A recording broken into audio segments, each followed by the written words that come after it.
Welcome to Primary Complete, episode 005. In this episode, myself and Steve are joined by guest Eli Venecia of Wilmington Fire Department Rescue Company No. 2. In our conversation, Eli discusses his controversial past, his introduction into the fire service, as well as how he takes lessons learned in the firehouse and applies them to his own home. Toward the end of the show, we have an incredible discussion on the approach and battle on mental health in the fire service. If this is your first time listening, make sure you like and subscribe, leave a comment, and tell your friends. The more you spread the word, the greater the chance of these stories reaching someone who may need to hear them.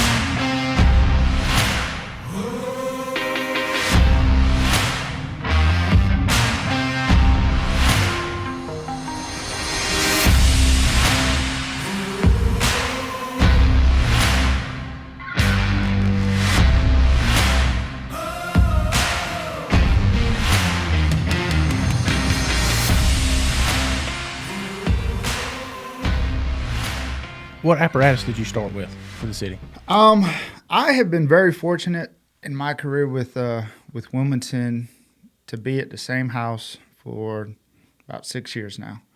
I started on 2, the old Quint that we had over there, and was there for a couple years, and then jumped over to the rescue about 2-3 years later.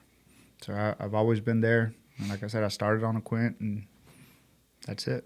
How does that been move? On the rescue since. How does that move work? Like, were you invited over, or? Yeah. So when that position comes open, the guys are given a lot of opportunity to kind of field for who they think would be a fit.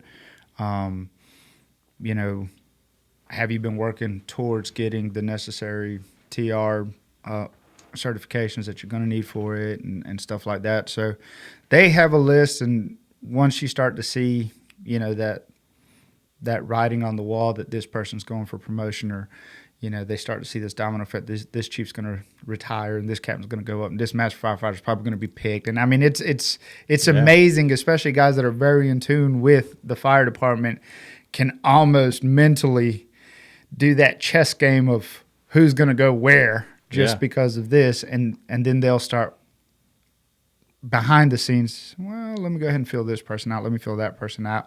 And then I think from there it just turns into here's who we're going to go ask first. And then, you go from there. And generally,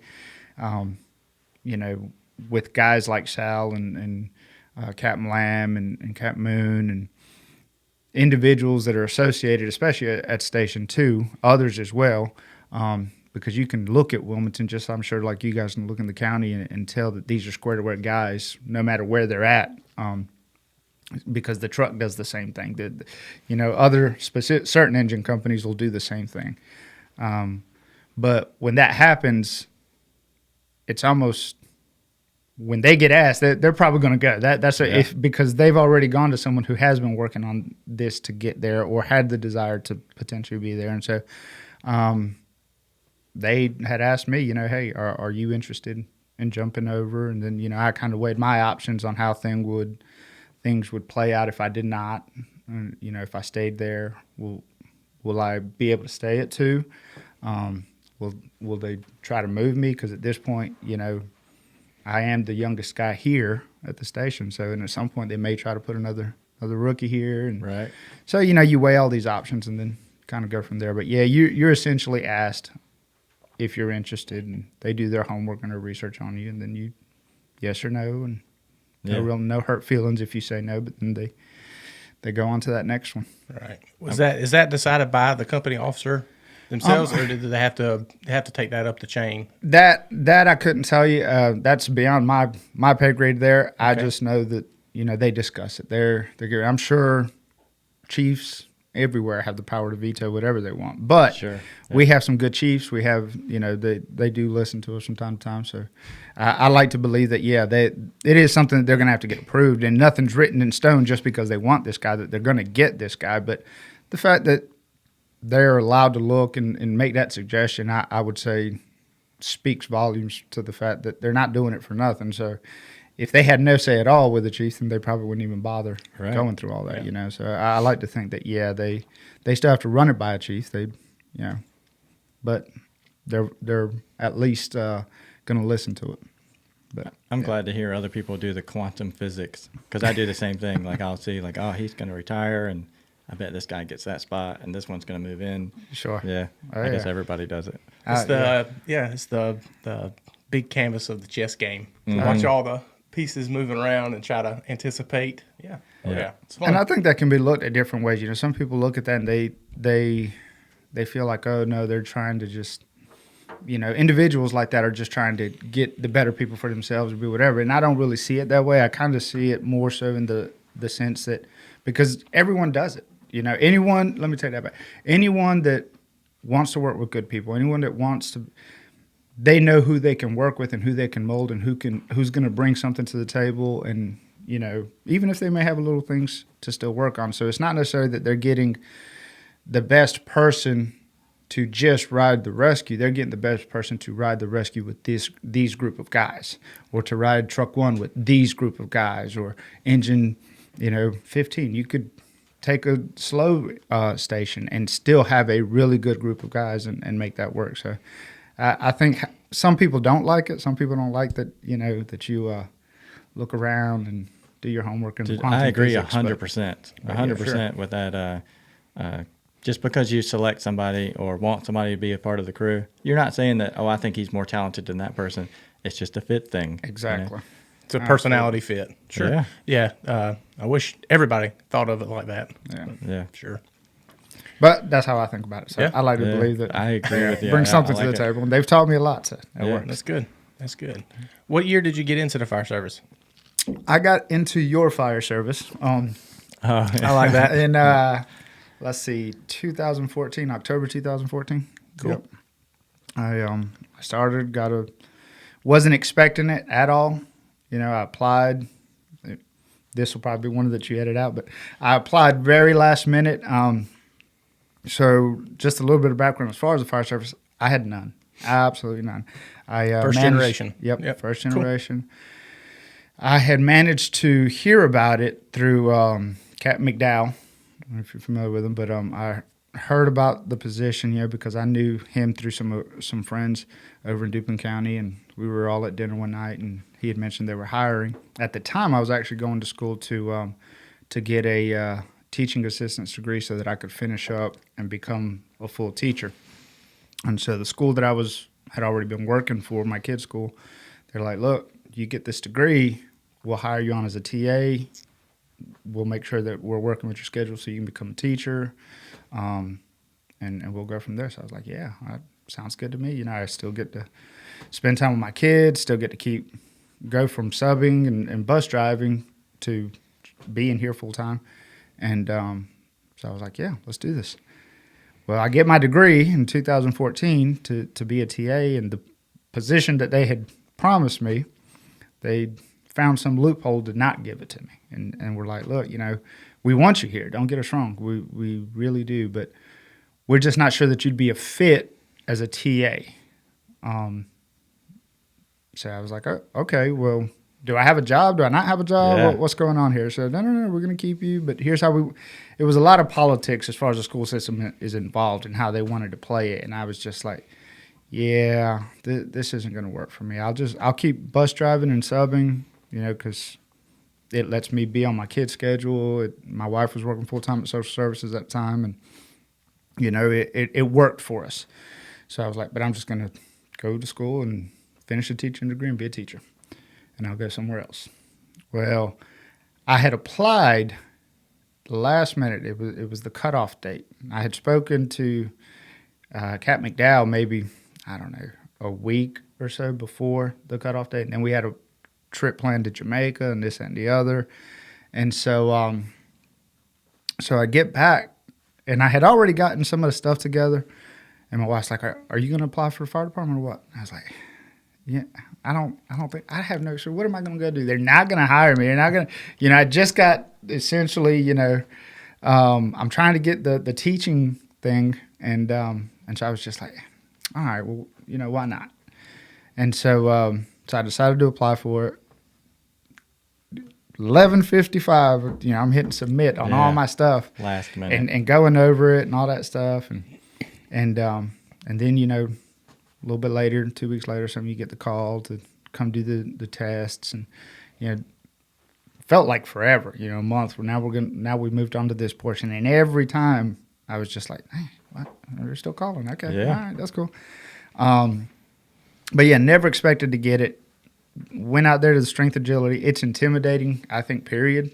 When you have hundreds of people that are coming to apply for the same position and you have none. You're looking at a ladder. Well, I know how to throw a ladder. I've worked on construction sites, but for some reason, is there some kind of way firefighters do this? I know how I do this. I know I'm supposed to do this. I'm carrying a pack of shingles out there, but do you guys do this like this? Or, for some reason, it becomes some kind of different ladder. And, so I was there just thinking, yeah, I totally bombed that, but all right.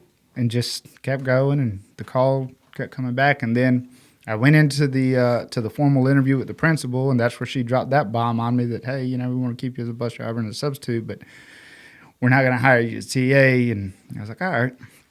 So I turned around and start to leave, and as I'm walking out, Georgette calls, and it's like, hey, we'd like to offer you the position with Wilmington if you're still interested. And I was like, absolutely, sure, I am. And good that timing. was it. That was history. That was perfect. It couldn't have worked out any better, man. As much as I did enjoy teaching and work, I still worked as a sub and a bus driver for about a year or so after I got out of rookie school, because I did enjoy it. I loved the kids. I did a lot of training, coaching their stride team and stuff like that, working with the coach. But ultimately, this was the best thing that could have happened. I mean, can't even be mad about it at this point. But yeah, on that day that you went for the physical agility, did you have studs like this guy, standing around? Oh yeah, like all three of you. You look at people and you're like, all right, well, I'm not going to be able to compete with that big dude. And then you look at the other one, you're like, well, this dude looks like he could swim 20 miles. And it's just, it's super intimidating. Even the women would show up, and some of these women, you're like, are you serious right now? Yeah. She's really going to make me look bad. And it's just horrible. I always view it we just had a process recently, just the other day, and I was there doing some other things, but I was just kind of watching the crop, the possibilities. And you can see the intimidation on people's faces. You got a big group of people, and half of them have organization shirts on, and they're coming with their FD shirts on and this and that. And then there's the few that have nothing.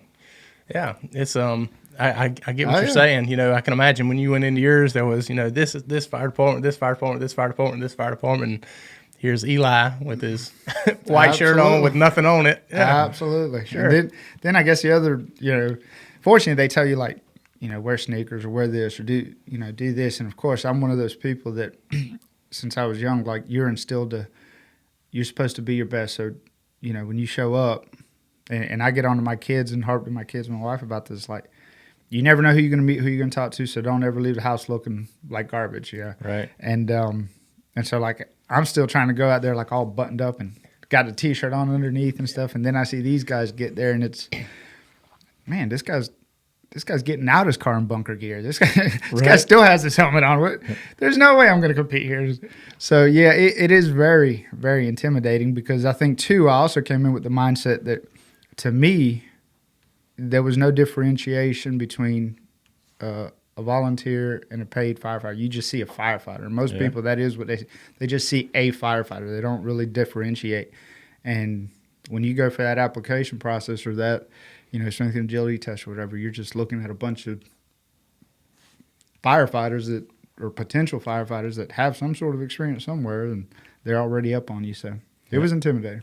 When I was in the process, that thing you're talking about with the shirts, the T-shirts, I got an email. I think they sent out groups of 20 emails. So I could see, 20 other people, and it was Fire Dragon at whatever. And Yeah, Fire Slayer. It was all these, and then it was just Steve Hunt at work.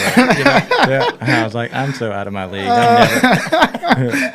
Oh, smoke eaters. Yeah, we smoke fight what you fear. Yeah. Oh yeah, gotta love it, man. But yeah, from that perspective, though, when you don't know, you're just like, wow. Yeah. He really eats the smoke. Yeah. Now you're like, does he know he should put on his mask? So no, yeah, it's definitely intimidating. I don't think, I don't think, I know it doesn't go away. It changes, So if I was to go do that now, it probably wouldn't be as intimidating. But that intimidation factor of who's around you and what you're doing and what they know and what you know and what's expected. It definitely never goes away from me anyways. Like I'm always looking and trying to think, all right, let me size these guys up. Yeah. So Yeah.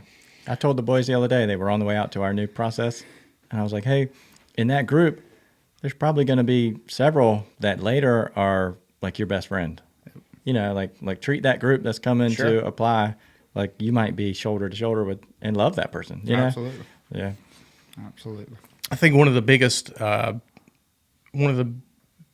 parts that helps folks like you when you were coming in, the ones that feel intimidated and like newer folks coming in that have zero experience, is they don't have any expectations.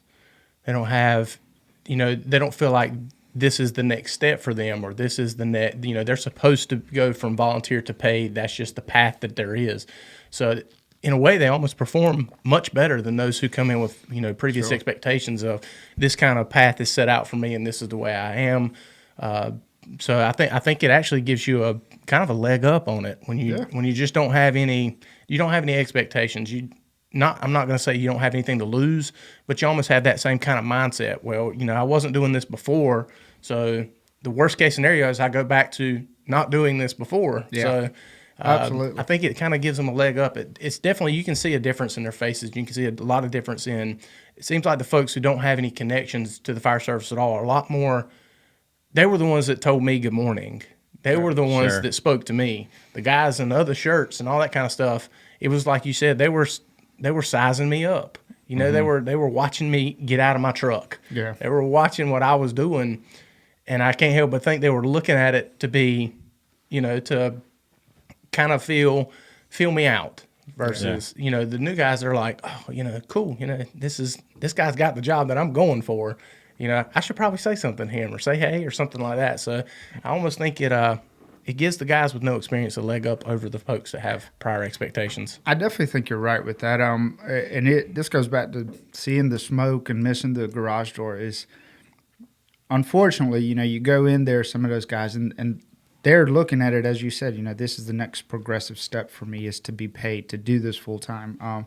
And I've noticed this now that I've been a professional paid firefighter for going on 6 years, but after I became one, they found out over in Kenansville that I was in the academy, and so one of the chiefs had approached me about joining and stuff, and I told him, I was like, man, I have nothing to bring out here, I'm in academy. That's it. I'm not even a firefighter. I'm just in the academy. So I told him, I was like, tell you what, let me finish the academy. Let me see how this goes, and then I'll see about doing that. And I did. And since then, going back to what you had mentioned, I have talked to people that have always felt that way. Like that was their next progressive step. You talk to this young guy who is a captain in a volunteer department and he's 19 and he's just, I got to get paid. I want to do this for a living. I want to be a professional. And they do. They get out there, unfortunately, with some of them.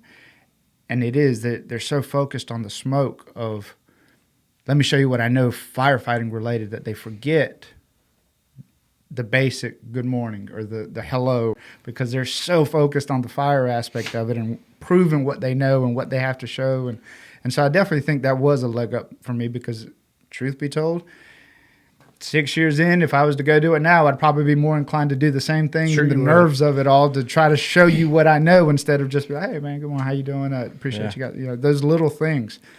So, yeah, I definitely think you're right. And then if that doesn't work, man, picture everybody naked. That worked for me that day, too. So That's my favorite. That was pretty easy. Yeah. That what you're talking about with the showing you what I know and not saying the good morning, Steve talks about that a lot, the 99% of what we actually do versus the 1% of what everybody sees us do. You know, a lot of people they don't understand that. When they get around us, they want to talk about the 1%. That 1% thing all the time. The actual fight and fire and all that. You know, it's 1% of what we do. Yep. Small portions, right? Yep. So that's my advice to guys like that too. You know, I talked to another one here recently that's trying to apply for this next academy that we're going to do application process, and I told him the same thing. I was like, look, man, you know, first thing he wanted to tell me was like just all the experience he has and, you know, what certifications he has and this and the other. And I was just like, what's your full name, man? Someone gave you my number. Your name's Jared. That's all I know, man. What's your full name? Where do you live? Do you live close to one? You know, all these basic stuff. And that's my big advice. It was like, man, I promise you that, one, they probably know what you got. They looked over your application. So if you put it there, don't feel compelled to tell them. They looked at it. And then, two, just don't forget that basic stuff. The hellos, the shakes, the good mornings, you know. Hold the door. Yeah, absolutely. Thankful for their time. But I told them those little things a lot of people overlook. And, you know, so. But they need to understand that they're being evaluated from the time they show up to the time they leave. Just because it's not a portion of the test doesn't mean that you're not being evaluated. I mean, there's other people around. There was, I don't know, probably 20 of our guys, you know, helping through that assessment the other day. And, I mean, you're being watched. I mean, you're being evaluated the whole time. So those little things that you're missing, everybody notices that. Yeah. I think, too, so with us, I am very fortunate with having applied to Wilmington for the first time got on. And then, you know, you talk to all these people, especially people within your class that you end up getting very close with. And even, you know, when you're out there doing the strength agility test, like you're put in these groups and you're talking to these guys and they're all telling you, yeah, this is my 7th time, man, but I'm going to get it this time. And you're just like, 7? No, I definitely don't stand a chance. You know what I mean? Are you serious right now? Yeah. And as ugly as this sounds, I don't know that I'd have been back for a second if I'd have felt, you know, because I'm that kind of person. I get very, you know, I'll throw myself completely into something, but at a certain point I was like, yeah, this ain't for me then. But it's amazing to me that everything worked out the way it did because, you know, with Wilmington at that time and even now, they did such a good job of making sure that not everyone needed to have that previous background. Not even everyone needed to be EMT certified. Not everyone needed to have a 2-year degree. Now, their diversity in that, in my class at least, was spot on. I mean, I feel like half of us, you know, after we got to know each other, half of us had some sort of degree. Half of us had some sort of fire background. Half of them had EMT or paramedic even. The diversification in the knowledge that was in that room was all across the spectrum, and I think that was perfect. So I definitely think that's what helped me get in there and stay in there, because at that point it just became about an issue of me selling myself and what strong suits I did have. Firefighter wasn't one of them, so let me sell these other strong points that I have. You know, I don't know anything, so that might be a good thing because now you can teach me what you want me to know. And, you know, so I did a lot of that in my interviews and stuff like that. And that's what I tell people is like, man, as long as you're going somewhere like that, then you'll be all right. Go for it. Just sell yourself. Find those good qualities and sell them. That's all you got to do. I put a lot of value on somebody's motives. And like you're saying, if you're presenting yourself as a blank canvas and I don't have the experience, but I'm here to learn. Sure. From the other side of the table, like, oh, your motives are, you're here to learn. Yep. You're not here to change whatever or bring in your bad attitude from somewhere. Oh, yeah. Oh, yeah. Captain McDowell, did I get the name right? Mm-hmm. How did you know him before? So I went to the Kingdom Hall, if you guys remember that was type of church, whatever. Okay. And in Duplin County. And one of my closest friends there, I call him my brother. He knew Captain McDowell from a congregation here in Wilmington, and they were pretty close. And so one night we were over at dinner at my brother's house, and Captain McDowell, his family were there, and that's kind of where it came up. You know, everyone was outside playing football and the kids, and everyone's, you know, I always I try to joke with everyone. I really don't try not to meet strangers, and so I was looking at him like, how old are you again? You know, and Yeah. ripped, and you know, you just like an athlete. And here I am. Don't get me wrong. At the time, you know, I'm 30. You couldn't tell me nothing. I was like, I'm the shit. I look good. I could take anybody. I don't care who they are. I may have to fight a little harder, but I'd take anybody. Yeah. And I wasn't. I was horrible. I was horribly overweight. I was, you know, I mean, it was bad. But in my mind, you couldn't tell me anything. But then I see him, and I was like, dang, that's pretty cool, you know, and this and that. And then he just happened to be like, yeah, you make like a good firefighter. This is what I do. And then from there, I was like, all right, yeah, I'm interested. In my wife, I think I owe her a lot, if not all the credit, just because, you know, she was there, and she's like, you know, that might be something you'd be good at. I don't see why you wouldn't try and go for it. Anything that I've ever done has been anything positive I've ever done has been a direct correlation of her, you know, encouragement. Sure. I mean, that she is that little voice in my head that says, you got this. I mean, there's no, she is my self-confidence, right, if that makes sense. And so she was there, and she heard, and then from there it was just, all right, we'll give it a go. And I did, and he kind of kept touch throughout the entire process. And now we're pretty close as well. You know, we've hung out, his kids, our kids, and all that stuff. But that's essentially how we knew each other. I'm so glad that he took that. I consider it a responsibility of ours. Looking back at the amount of time from shooting now to that conversation, that he took that initiative. He didn't have to talk to you about that. Absolutely. You know, it could have been anything else. So God bless him. I'm telling you, man, there's a lot of little things that I look back and I'm like, man, you know, if I wouldn't have made it to that dinner, if I wouldn't have done this, or if I wouldn't have done that, or, you know, if the plane had got delayed a little bit longer, or if we'd have got a flat tire from Raleigh from the airport and we were coming back from Jamaica to get back home, I wouldn't have submitted that paper. And it's just, there's a lot of little things, man. Absolutely. Yeah. Like I said, thank God it all worked out. But yeah, that's awesome. I've heard you mention the academy several times. What was that life like for you? So no, for me, it was, and again, I've only been through one, so I know a lot of people that have gone through multiple, either because they decide to go somewhere else or what have you. But for me, it was it was a wonderful experience. I will say that. I think it was definitely an eye opener for me. It was definitely an eye opener that, like I said, you couldn't tell me anything. I thought I was a shit. How many folks were in your class? We had, let me make sure I got this, 19, I think. We were supposed to have 20. I think we ended up with 19. One, for some reason, didn't good size stick group. with it. Oh, yeah. For sure. And then we, you know, they divided us into our companies, you know, the Fire Kings, Atlantic, Vigilant. What was it? Fire Kings, Atlantic, Vigilant, Cape Fear. So we were put in companies. We were almost training as you were going to go out and fight, right? And so it was a good experience for me, but it was an eye-opening experience for me because before then I didn't work out, you know. So this is hey, guess what? You're gonna start PTing. It was like, all right, you know. I was used to discipline. I was used to quote unquote some structure. But it was complete different discipline. It was a completely different structure. And so that was an adjustment in and of itself for me, you know, not the being used to pain or not feeling good or whatever. It was just different. But overall, I mean, it was great, you know, because you had people that knew what you didn't know and they worked with you, and then you might help or bring something else to the table. But got into shape.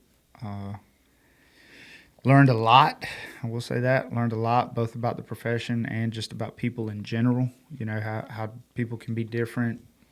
You know, within our specific group, how people can be the same and still not get along, and then how people can be different and be the best friends for some reason. Yeah. You know, so you learn a lot of those little things if you're very observant in what's going on around you, so to speak. But yeah, what was different for me was I was driving almost an hour every day. So that 6 month, driving an hour, and it was funny because the guys there were like, and it was the wintertime, so I had a minivan, which I sold probably about a year ago, that I would drive. And, man, I was terrified to be late. I was terrified to be, not prepared. And I knew that the difference between me and the majority of the guys that were here were like, they live right here, or they, they're right there. So if they forgot a shirt, they turn around and go get one. And some of these guys might know someone here or might know. And so none of that was a big deal for them. And for me, it was like, I came to work. You better have everything going because you're not going back an hour. Yeah. And so I think for the entire academy, I know, but for like the first 3 years of me being in the fire service, I was probably an hour and a half, 2 hours early. Yeah. I would, I had 2 big Rubbermaid boxes, and they're still in the back of my truck. I still do it to this day, but anything extra you could think was in those boxes.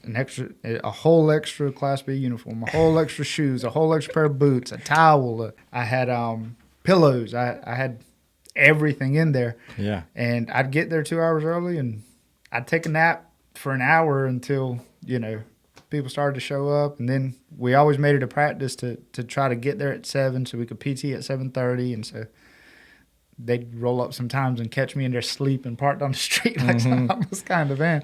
But yeah, no, it was definitely an eye-opening experience, but I loved every minute of it. And those guys, like, they started joking around because it's like, and it would happen, it's going to happen, human nature. It happened to me, but fortunately I had it in that box from just living so far away that, I forgot my belt today. Oh man, I need a belt. It's like, go ask Eli. Eli's got it in there, I'm sure. People forget a shirt or this, that, and the other. It's like, yeah, we got it in here. Come on. But no, it was a very eye-opening experience. It was very humbling, and I loved it, every minute of it. I did the same thing for my academy. I would get there super early because I was nervous. If I got a flat tire, I'm late or whatever. If I had heard you talk about the learning that learning that structure in the academy before I applied, in that time of my life, I would have been like, I'm not trying to find any structure. Yeah. You know what I mean? Yep. Now knowing what that structure feels like and looks like, I love it. Yeah. You know what I mean? But like if somebody else was in the room that had zero experience or didn't know anything about it, what was that like? Like learning the structure of the fire department, learning that the culture and all that stuff. Did it scare you away? You know what I mean? Yeah, no, it didn't scare me away. I think for me, more than anything, what it did was it made me more aware of the fact that I was lacking it. That it could be something beneficial. Because, like I said, I was never a stranger to some sort of structure, but not all structure is good structure. I was never a stranger to discipline. I was never a stranger to rank. It just wasn't called rank. It wasn't called this. It wasn't done this way. So for me to get it there and see what good structure and good discipline looked like was an advantage to me. It was an advantage in one sense because it gave me some hope that, hey, this is something that I can take home and, I'm going to be able to do this here with my kids. And, they were still young enough that I could apply some of that stuff that I was learning and try. And I'm sure I did. I'm sure I burned them with some of it because, you're learning this stuff and you're like, oh, did you know the youngest guy does the dishes every day? And guess what? My young son's like, nope, this ain't happening. So you start to take these things and you want to go apply it. Or at least I did. I wanted to go take this newfound structure, this newfound discipline, and go see how can I mesh this with what I already do or what was done with me and reapply this the way it's supposed to be applied. And so for me, it was a great thing. It was a good thing. I definitely think, that talking on structure and the rank and the discipline and this, that, and the other, I feel like we all experience things.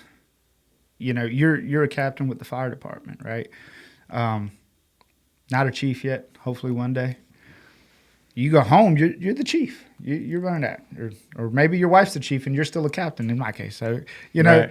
Ditto. But when you're there, you're still experiencing. That's why relating to other people. I'm not a captain, but I can relate with what you guys probably feel towards your crew, your guys, the house. This is ultimately your responsibility as the head of that household.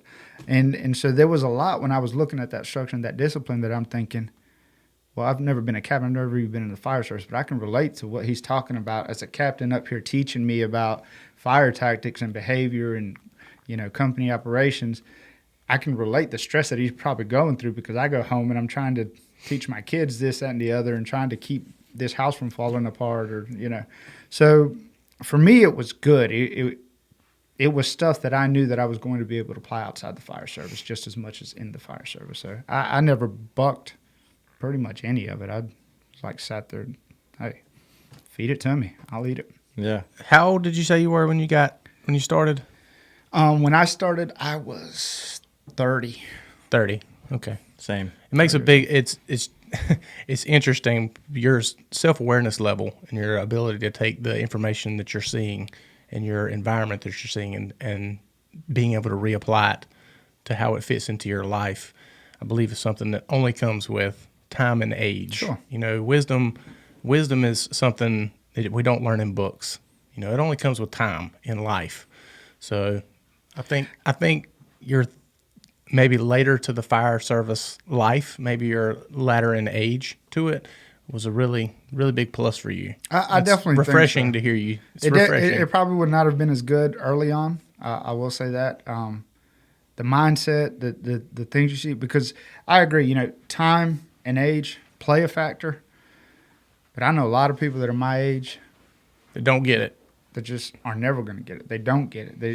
Because in the big scheme of things, it takes time and age. That's part of the equation. But then it takes experience. And then it takes, in my opinion, it takes self-awareness. It takes at some point for you to realize, all right, what do I do, from here? What do I do with this? What do I do with that? It's what do I do with what's being given to me in the fire academy? Because I could have easily just said, you know what, work's work, home's home. What I learned here, I'm not going to go home and try to apply or put on my kids. And with, like you said, that self-awareness. I'm a big proponent, a big believer that I control Eli. Now, don't get me wrong, there's other factors that are going to play into what I decide to do or what I choose to do or what I choose to say or how I choose to feel. But I control Eli. If I think someone's an asshole, I still get to make the choice if I'm going to call you one or not. Yeah, sure. So for me, that one thing right there just kind of solidifies the fact that a lot of people, doesn't matter when they get this or where they get it from, because we got guys in the military that got that structure, that discipline. We got guys in, I don't know, just law enforcement in different areas where you can get this right structure and this right discipline, but you have a lot of people that have the same year and age and want nothing to do with it. They're just not going to do anything with it. And fortunately, I'm just not one of those people. And I don't know who to really give that credit to. Maybe my parents, but yeah. Right. I'm not one of those people. I will accept full responsibility for something. I will. If I'm wrong, I'm wrong. I'll take those. I don't like to be wrong. For me to admit it, it'll take a lot. But, sometimes there's a lot of things to be learned from being wrong. Sure. Being married to your opinion or being married to your single mindsets can kind of close you off to a lot of outside Absolutely. perspectives. So that's good. I've heard you talk several times about prior discipline. Yeah. What prior discipline is that from father? Yeah. So the way I grew up, and I think my upbringing really helped shape me to be even now a good firefighter. The way we grew up, my dad was a migrant worker, started as a migrant worker, came from a family of 17 kids. From where? He was born in Washington State, but the family moved everywhere. Like I said, we're a migrant family, so it was all over the country. Okay. I couldn't tell you. So even after he grew up and, met my mom in Florida, had kids, which is where I was born originally, they still followed that agricultural life and, Sure. migrant work and stuff like that. And from there, we just so happened to also, they remembered North Carolina from when they were kids, and he would do migrant work. And, some of his brothers and sisters ended up here. Some were in Florida, some were in Texas, some in New Mexico. I mean, they're all over the place. And so my dad had some sort of structure.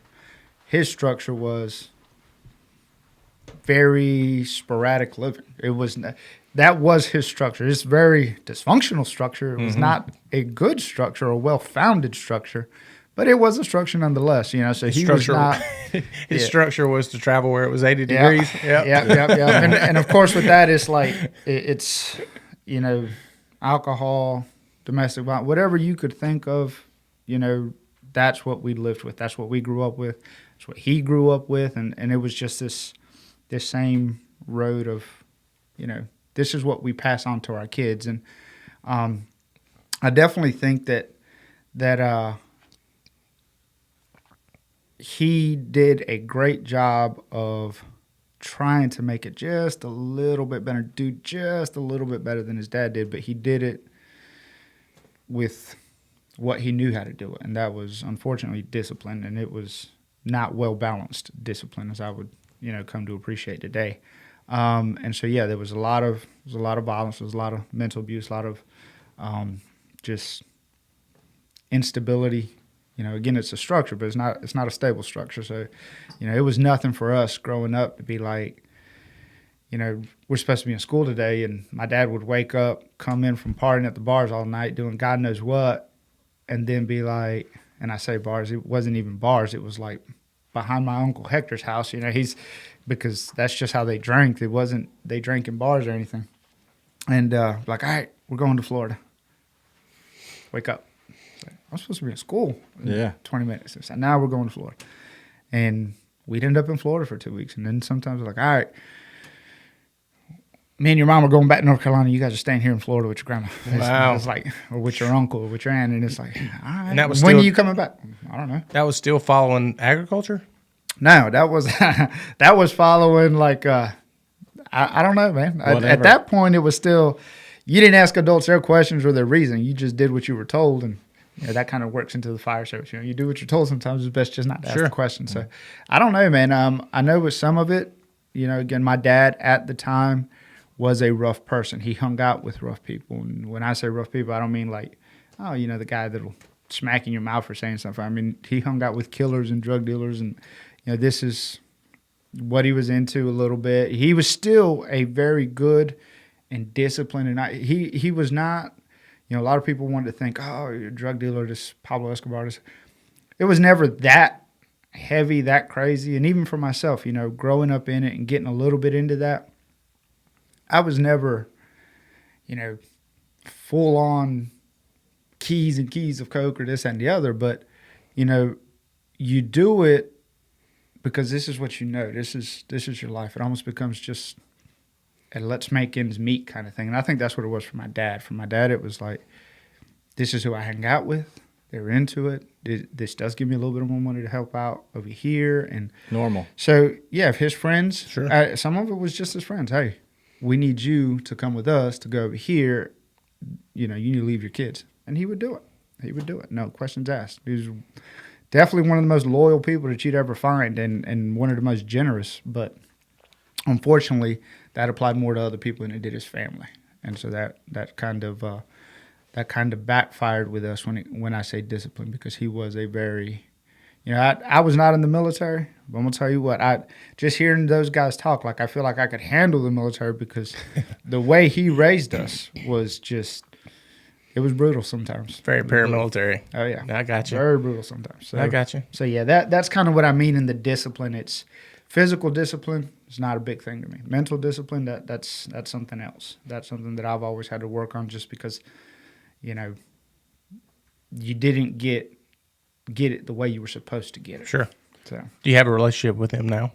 I do. So he has actually done a lot better. Like he has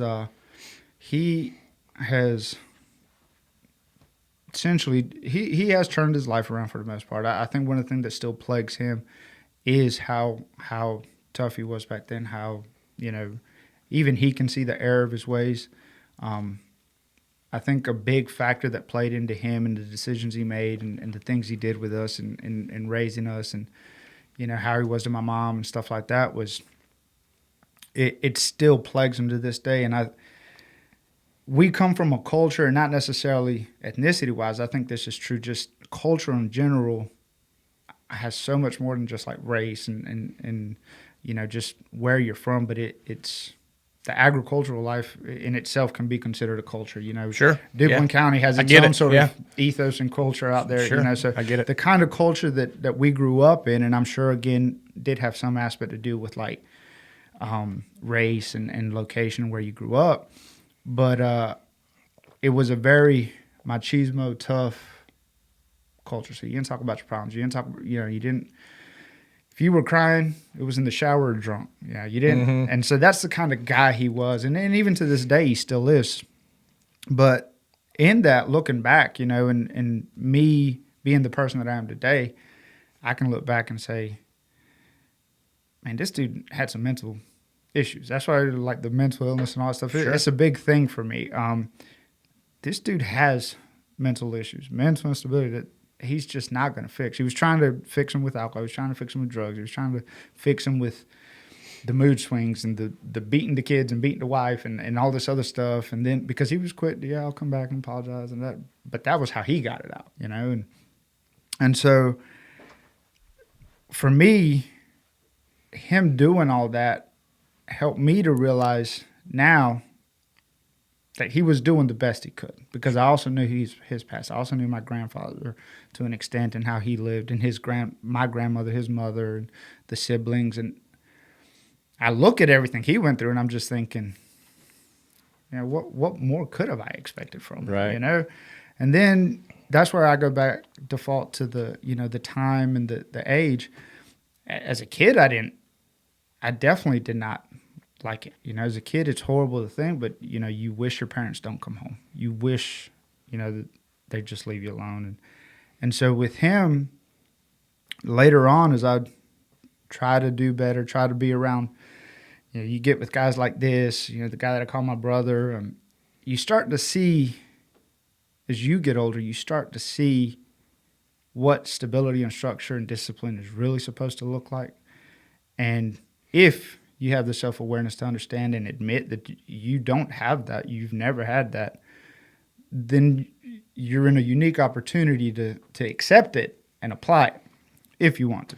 So since, my dad and I, we're on good terms, but he and I, like, there's no, he knows quick. I will tell him something. He will tell me something if he's not happy with it. I mean, we are a lot alike in that sense, and we have almost come to blows several times, and it gets straight ugly. But I look back and I think, man, I get what you were trying to do, and I respect you for that. Yeah, my work ethic didn't come out of nowhere. I mean, there was one time he beat the mess out of us we were awake at 5 o'clock. He would loan us out to the neighborhood to do things, and one of his friends was moving an old barn. And me and my brother, the only one small enough to get under this small barn to move the pilings. And we're lifting this with especially now what I know with cribbing and bottle jacks and all this stuff and weight distribution. And I think back, and here he is waking us up at 5 o'clock to loan us out to his friend who doesn't want to go pay someone to move this building so that we can crawl under an unstable house and potentially die. And he beats the mess out of us because we weren't smiling. Yeah. You weren't exactly doing the lift an inch, crib an inch method. Yeah.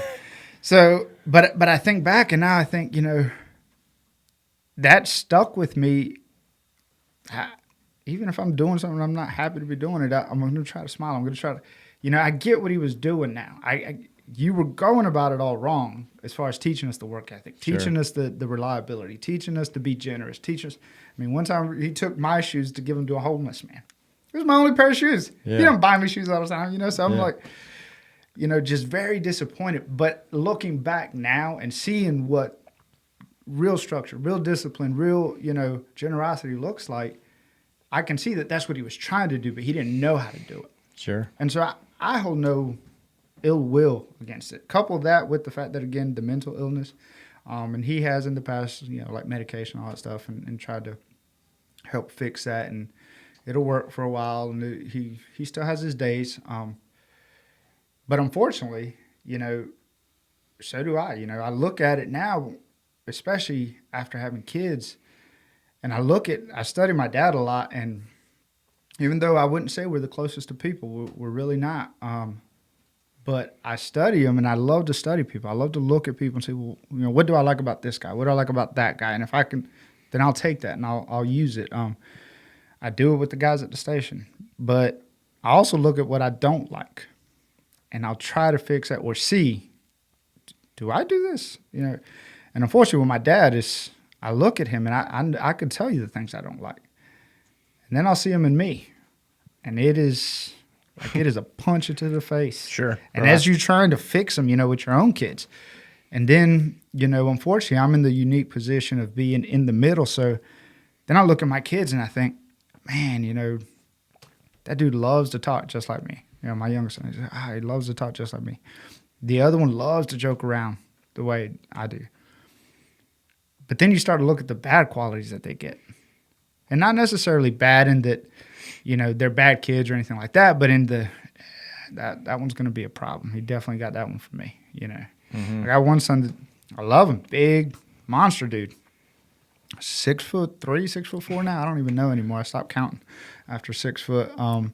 Is it yours or the mailman's? Yeah, I don't know. That one will get you punched when you talk to my wife, so you better check yourself. If you met my dad and my brother and the rest of them, you would know. Now he's mine, but clearly that one skipped me. That whole generation there skipped me. Now the younger one does just like me, but no, like he's not a big sucker with his emotions when he gets upset. And I was that way for a long time. Like if I get upset, I know two things: either I'm gonna let it out, and it's not gonna be pretty, it's gonna turn to an army, it's gonna be ugly, or I can shut down and just not talk to you for 2 weeks. And when it gets over, and when I mean like not talk to you, not have anything to do with you, like that was just how I dealt with my feelings and my emotions. Is I'm not talking to anybody. I'm not, it doesn't matter. And so you start to see all these qualities, the good and the bad, and you look at your kids. And this became more apparent, as I was talking about structure, that it's your responsibility now as a parent to do what my dad tried to do, at least do a little bit better for that one. And that's why I tell my kids, it's like, man, I know there's a lot of things that you guys think I don't do well. I know that there is. But take it, the good and the bad, and do it better.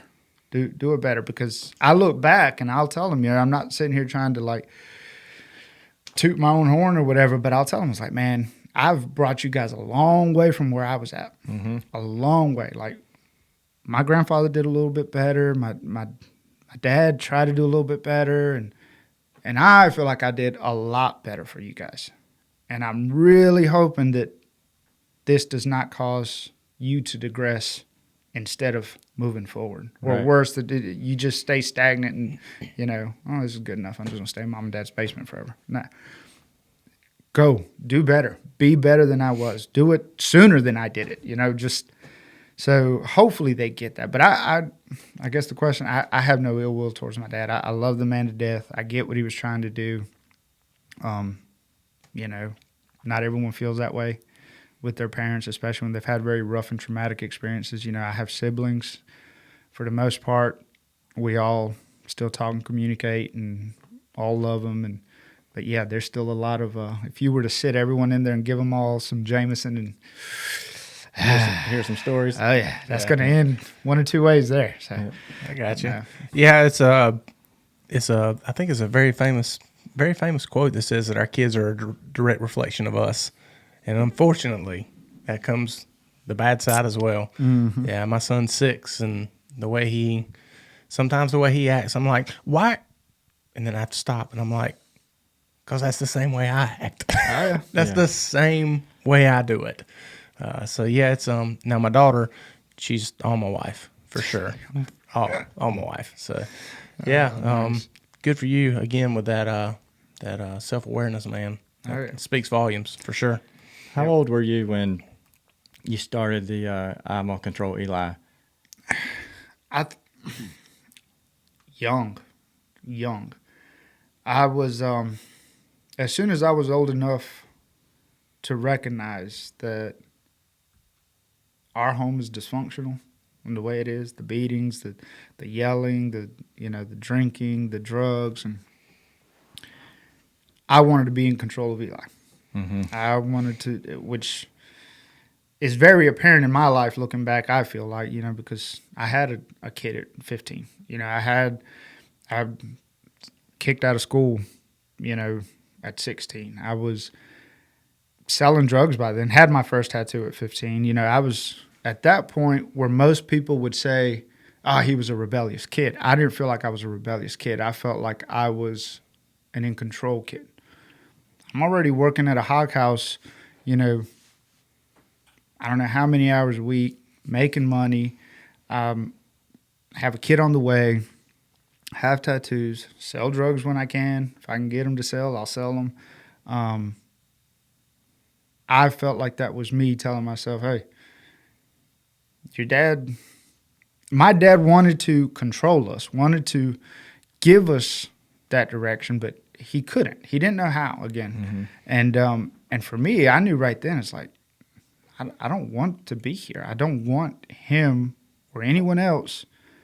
I can screw up my life myself. I don't need this. And that's so early on, I was just like, if I want this new pair of shoes, I'm going to have to go get them. If I want to do this, I'm going to need to go do it. And my dad did do that very early on. He's like, hey, I'm not getting you that. You want something, you need to go get it. And he'd make us go work in the fields, and he'd be like, lesson number 1, tax man, give me all your money. It's, so early on, I think, I knew that Eli was responsible for Eli, period. And I have continued to carry that on since, but I don't think it was until after, I got with my wife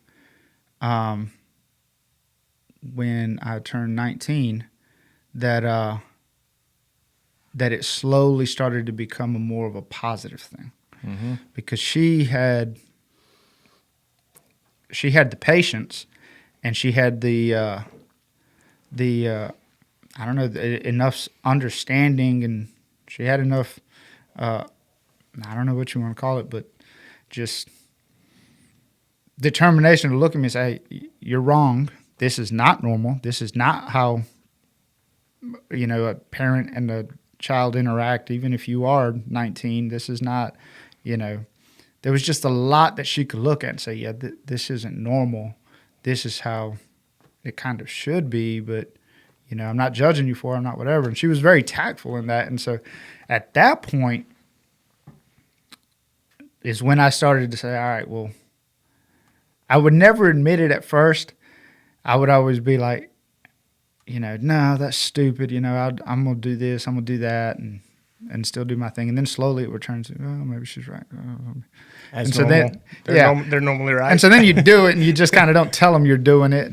And since then is like, all right, that worked out, And from that point on, it was like, if these things need to be done and you see them, you've always been the kind of person that you want to do you can take stuff from other people and make it you. You're still doing you, but you don't have to be this wild, rebellious person to prove that you are. That's something I do struggle with a lot. I have this inner conflict of where I came from and who I was as a person, hanging out with gang members, doing all this other stuff, fighting and just getting into stuff like that, and then being this kind of person, the kind of person that just, you don't feel this need to prove to everybody who you are, what you do, and she did that. She pretty much made sure that I was applying everything that I was learning, and if I did make changes, make sure that they're for the better. Mm-hmm. So you met her when you were 19? Mm-hmm. When did you get married? We got married 3 months later. Nice. Maybe 3 months. I don't even know that it was 3 months. Yeah. Yeah. She was, and it was one of those where I was not done being, being a crazy person. I'm surprised that she stuck around, but she pretty much put her foot down. She's like, yeah, all right, it's time for you to make a choice. I know what I wanted when I started dating you.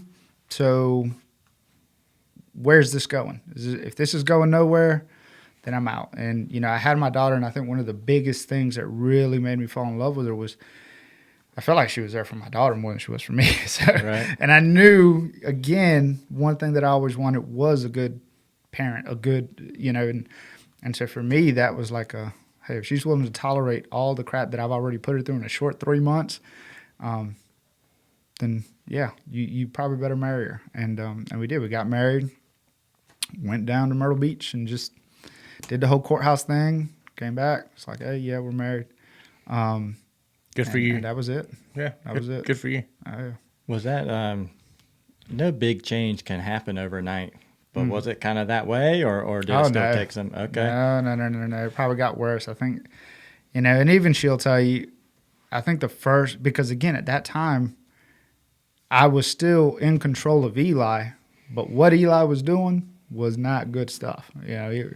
And I was starting to do better, but it was still rough. And, the people you hang out with, the things you do, and were not good for her, were not good for the baby, not good for anybody, weren't good for me. But once she came into that picture, I did feel a little more compelled to be like, all right, you need to like slowly try to stop some of this stuff. And so I did stop hanging out with a lot of the people that I'd associated with, start to, and I would find myself having those relapses, where you're just like, go do something you're not supposed to, feel bad about it later, this, that, and the other. But conscious. Oh, yeah. But it was more so because she was there. Yeah, you didn't She want wouldn't her- be there, wouldn't have bothered Sure. me one Right. bit. I Yeah. don't care. And I'm telling you, I still did some things where she was married to me, and she's like, holy shit. Yeah. Oh my God, what am I going to do? I mean, and so I would do all these things that I still knew how to do, breed dogs, sell dogs, fight dogs, roosters, this and the other stuff I learned from my dad. Some that is part of my culture. This is who I know I am. I do like it. I do. And it's not until later that you start to realize this stuff. I would come back to look at her after doing something that I thought made me a badass, and she's just like, why? Yeah. Why would you do that? Why would you risk going to jail, leaving us here for a $600 dog? Yeah. And I'm still thinking like old Eli was like, because that's my dog. And because Yeah. that dog's going to make me money, and because I can do stuff with that, and then we can do stuff over here. And then there's just the principle that if I let him take that. But I've always judged her. Since I've married her, I've not always thought ahead of time how's she going to react to this, which I do now. But I've always judged where I was at in the stream of you're getting better based on telling her and her being like, oh, damn it. Or, you know what? Good for you. You did the right thing there. And that's where I'm at, man. I don't think there was ever a time. We fought a lot now the first 3 years. We bumped heads a lot. But, I don't think there was ever a time where I've never not been honest with her. Ever. I always told her everything. I've always been honest with her. And sometimes they've not been easy at all. And but she's always been the one to be like, yeah, no. I think any good relationship, like romantic relationship aside, any good relationship in a firehouse or in a marriage, if you can feel that distance between each other, if you feel like you're doing some shit that they might not agree with, you can feel it in their responses. Absolutely. Yeah, that's God bless her. I'm glad that she was in there to kind of give you that. Yeah, I often, just to further on that, and to relate with you, I often drive some of the things that I do in life based off the temperature of disappointment or appreciation that I get from my wife. Mm-hmm. So, she's kind of the solid wall that I bounce my ball off of. You know what I mean? Mm-hmm. When I have a road or an idea, and I've had a lot of ideas, and I've traveled down a whole lot of roads when it comes in business or financials or whatever it may be, but as I toss that ball off that wall, the level of kind of understanding or the level of doubt, that she brings back to me, that kind of drives where I go. If she doesn't support it, call it woman's intuition, call it what it will, but most of the time they're pretty spot on, whether it be our mothers or our spouses, wherever it may be. I don't know that, or just a great friend. It doesn't have to be somebody you're in a marital or a blood relationship with. It can be anybody, but having that trust in somebody that you can, they're not just sitting there in your echo chamber cheering you on for even bad ideas, but having that honest opinion. I have that with Steve and Jeremy in this whole podcast adventure. If I have a idea that seems amazing to me and I bounce it off them and they're like, bruh,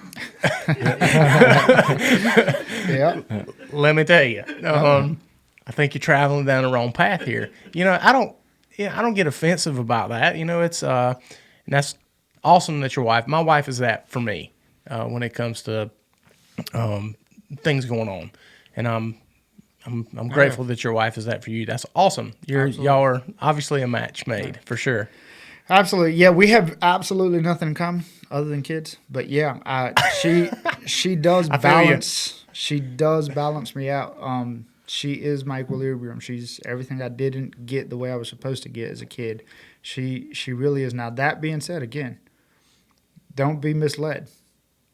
We have our days. We have a lot of stuff where I'm just like, are you serious right now? And I think one of the hardest ones for me now, in the point of our marriage where we've been together for 17 years now, and I have done a lot of changing. I've made great strides to be a completely different person from who I was.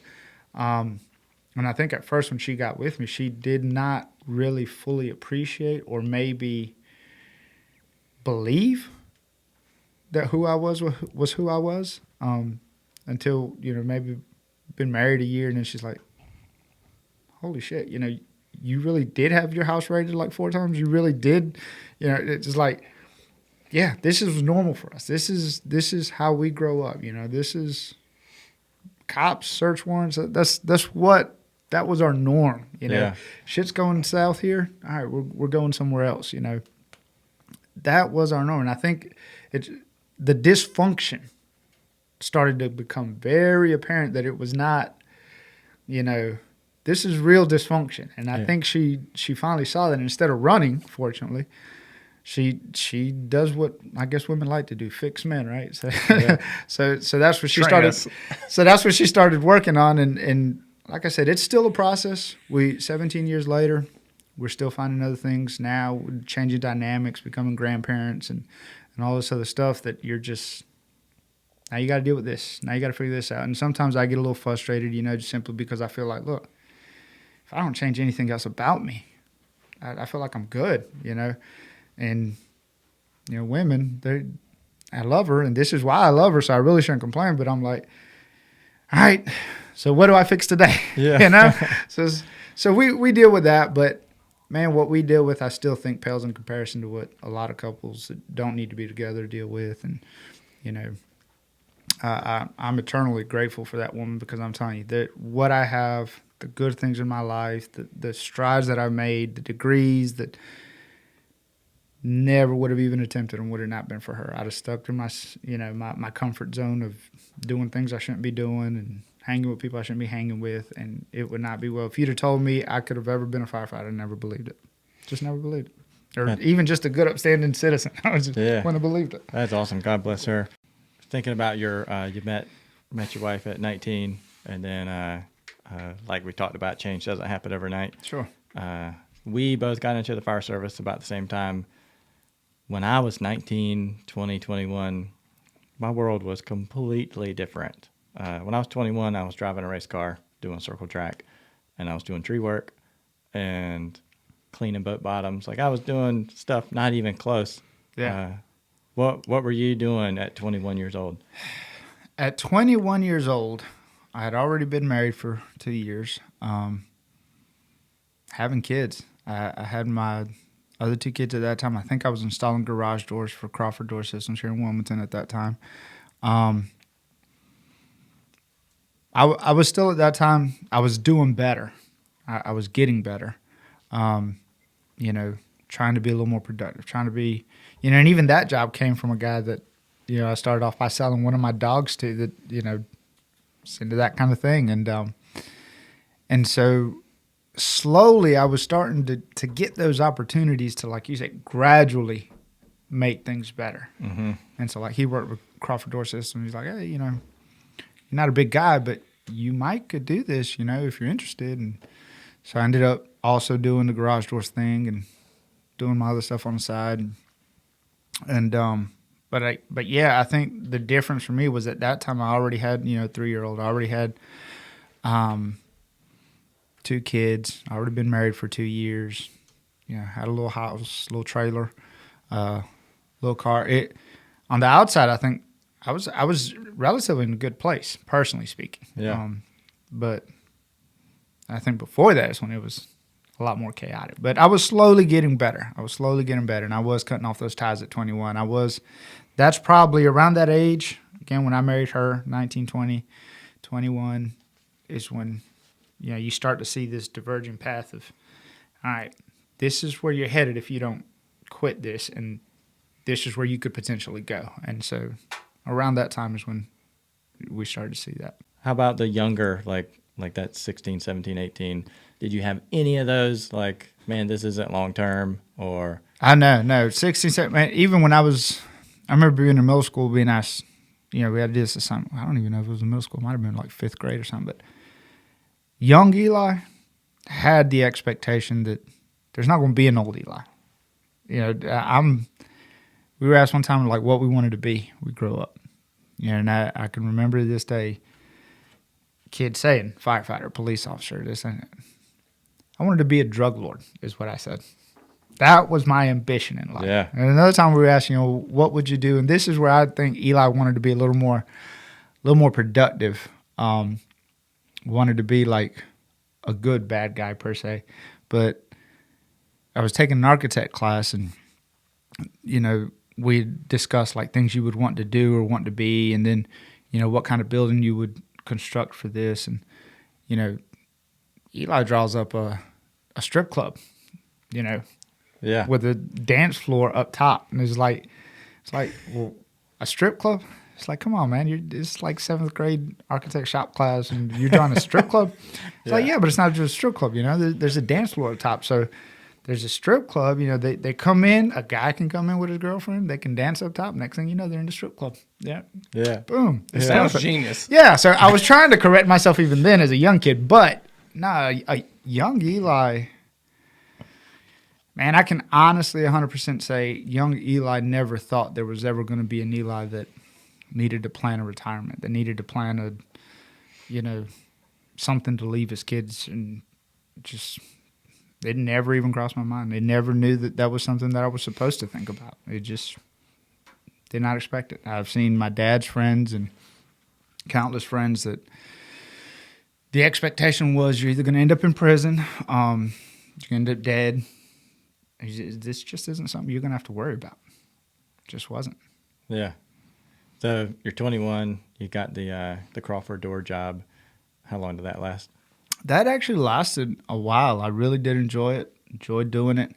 Unfortunately, again, living so far away, one of the reasons I did like is they gave me a company truck, paid for all the fuel, paid for all that stuff. So it was beneficial for us. But, when I had my youngest son, he was born healthy and everything, but for some reason he failed like all his hearing tests. And so we went several times and he'd fail his test. And I remember when we went back to work one day, I was telling those guys, it's like, hey, I can't be here. My wife's losing it. It's causing a lot of stress. I need to be at these appointments. I need to go do this, go do that. And they're talking about, at this point, they're trying to like get us to, hey, you guys are for real. You may want to go ahead and start now and sign up for sign language classes and start doing all that stuff, because this is pretty much what we've got. And they gave me a hard time about it. And I'm just like, screw it. I don't need this job. I'll figure something else out. Yeah. And so ended up quitting. That was the only reason I quit. And they'd asked me to stay. The owner actually called me and was like, man, don't you take all the time you need. Don't let them give you a hard time. And I was like, nope, at this point, I don't, because I get that way. I get very upset and when it's those things that are principles to me, this is a matter of principle. I don't care. You're not going to convince me after that. If this is who I know you are now, then screw you. And so I ended up leaving. And since then, I've gone back over there because I did do the garage door things on my own for a while. But I enjoyed it. I really did enjoy it, but I just couldn't do it after that. Knowing that family was not going to be able to be a priority for me ever having that job. You've showed that to me now. I don't want to be here. Man, that's the emotion that I feel hearing that. And I thought about that when I was listening to your, Yeah, let me run something by you. So when Keenan was first starting to, when we figured out everything and realized that this was a long-term, this potentially was bad news, my ability to process logic, it changed. So do you think there's a chance that we are similar in that, and the guys that were giving you that hard time, maybe it was less about them and it was more of your perception? You know what I mean? Because I got in my truck. I needed to control something so bad. I drove to headquarters. I was going to go quit my job, and I felt like I needed to focus everything on the problem. And in my dumb brain, I figured, well, I'll just go quit everything else. Thank God I stopped. But bro, I feel that 100%. That you get this bad information, and this has to be important. It is important. And then any kind of negativity you get from somebody else, you'll cut that person off in a hurry. Absolutely. And even, again, I'll fast forward a little bit. This is probably another reason why I really do love the fire service, because, again, I don't know about logical or illogical. I know I'm an extreme person. It's either I'm over here or I'm over here. I find it very difficult to be in the middle, especially as it pertains to things that are associated with principle, things that, I may not be right 100% in how I'm going about doing something, but damn it, I'm right for why I'm doing this. Yes. And I'll deal with the rest later. But we fast forward now, I'm with the fire department, been here maybe 2 years, and, my son gets like this lump, this growth in his arm, and same thing. It's like, oh, there's these appointments, so you're going to have to do this, and you go see the doctor, and this is what we think it could be. And then you go through this whole gamut of just x-rays and all this just nonstop consuming you. And, all right, we'll come back in a month, we're going to do this. And then you're a month? Really? This is what we're doing now? And so you go through all that, but then you come back, like we had talked earlier, you're with guys that, for me, I'd already been around for 2 years. I know these guys, and they do, man. I lean a lot on those guys at the station. Captain Lamb, Captain Moon, Sal, all of them. Whoever's been there, Tyler. And I don't lean on them all the time, but when I do, I do. And again, that just goes back to, now there's been times where I'm sure they wanted to smack me, or I've been, wanting to smack someone else. But when it's all said and done, like they have significantly, whether they realize it or not, in some form, capacity or another, have impacted who I am today, how I respond to things, in almost every aspect of my life, and their response to that, especially like Captain Lamb, I think at the time was my captain.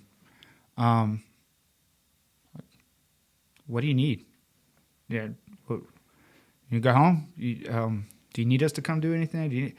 And that was a huge difference from that job. And that for me, just, had they responded the same way, I probably would have been the exact, all right, well, I don't need to be here. So that's what I know. So, no, I definitely think, I have that tendency to, one way or the other. And I'm sure there's some, that rational thought process, because at the time, I look back and I think, well, I was making really good money with the doors. It was like $1,000, way more than I make at the fire department. Right. Just doing garage doors, and all my stuff's paid, and I got a vehicle. There's a lot that I don't. This job, if I make it my priority, provides for this family. Right. And I just quit. Yeah. And I don't do that. I don't quit like that. And so maybe some of that logic does go out there. Yeah. But again, when it's principles, man, I lose it. I'll figure out the rest as it goes. There's a lesson learned to be learned on the other side. Like if I'm in that, if you're my employee, not in the fire department, but outside, and you come to me with that problem, if I don't handle it right, I'm going to lose an outstanding employee. So your logic might not have been 100%, but their perception of what's going on should have been a little more. And I think they realized that a little bit too late because, Sure. again, the actual owner did call me into the office the next day when I drove off the truck. He's like, man, please don't leave. Don't, the supervisor that told you that, he's wrong. Absolutely not, And he did. He told me, he was like, man, if you need to come back, please. But by that point, I was already, you know what? I'm already know I'm going to be out for a while, so I'm not even – if I do change my mind, I'll come back. Yeah, I'm glad to hear you say that about the owner. I've done work for them through the years, and I met the guy, and I thought he was really nice. He was. But, He really was. Like I said, aside from that was a really good job. I did enjoy it there. Yeah. I always did. Hats off to them. They did take care of the guys. They did try for the most part. It was just one of those times, and at that time, it was a very busy time. Like I was installing garage doors everywhere. They had plenty of installers. It was, and who knows, maybe it was just the supervisor at that time. Just, I have so much work, I can't afford for you to not be here. But that logic, right? Yeah. It's gone. Yep, it's important. Like you said, in the firehouse, you get, I would say 9 times out of 10, you're going to get that appropriate response. Mm-hmm. Like, hey, because you feel it now. Like if somebody came in, what can I do? What can we do? Lay it out. It's a team, family kind of approach. Absolutely. Yeah. You kind of have that. You have that buy-in into your personal life, not only just what you do in firehouse, but I mean, the guys you work with, they know Eli at home as well as they know Eli at the firehouse. So that buy-in. How do you think kind of this buy-in that you're feeling now with the fire service? How has that kind of changed you and how you feel with your family and outside people you interact with? Do you feel that to be kind of contagious when people in your community outside of the firehouse? Do you feel like you outreach to them the same as you would somebody from the firehouse? Sure.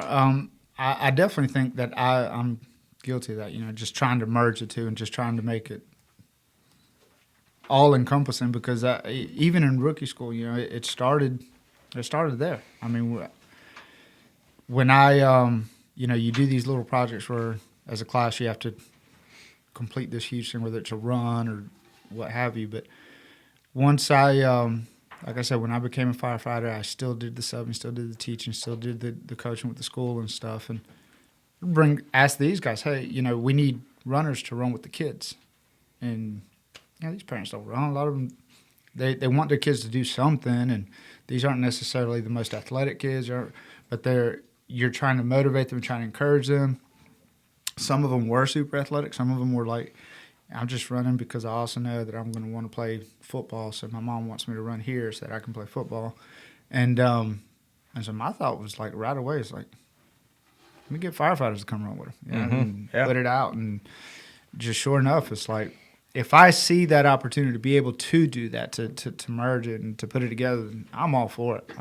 Absolutely. As the family goes, and including the family, and encompassing the fire department within my family structure, there's some challenge there sometimes,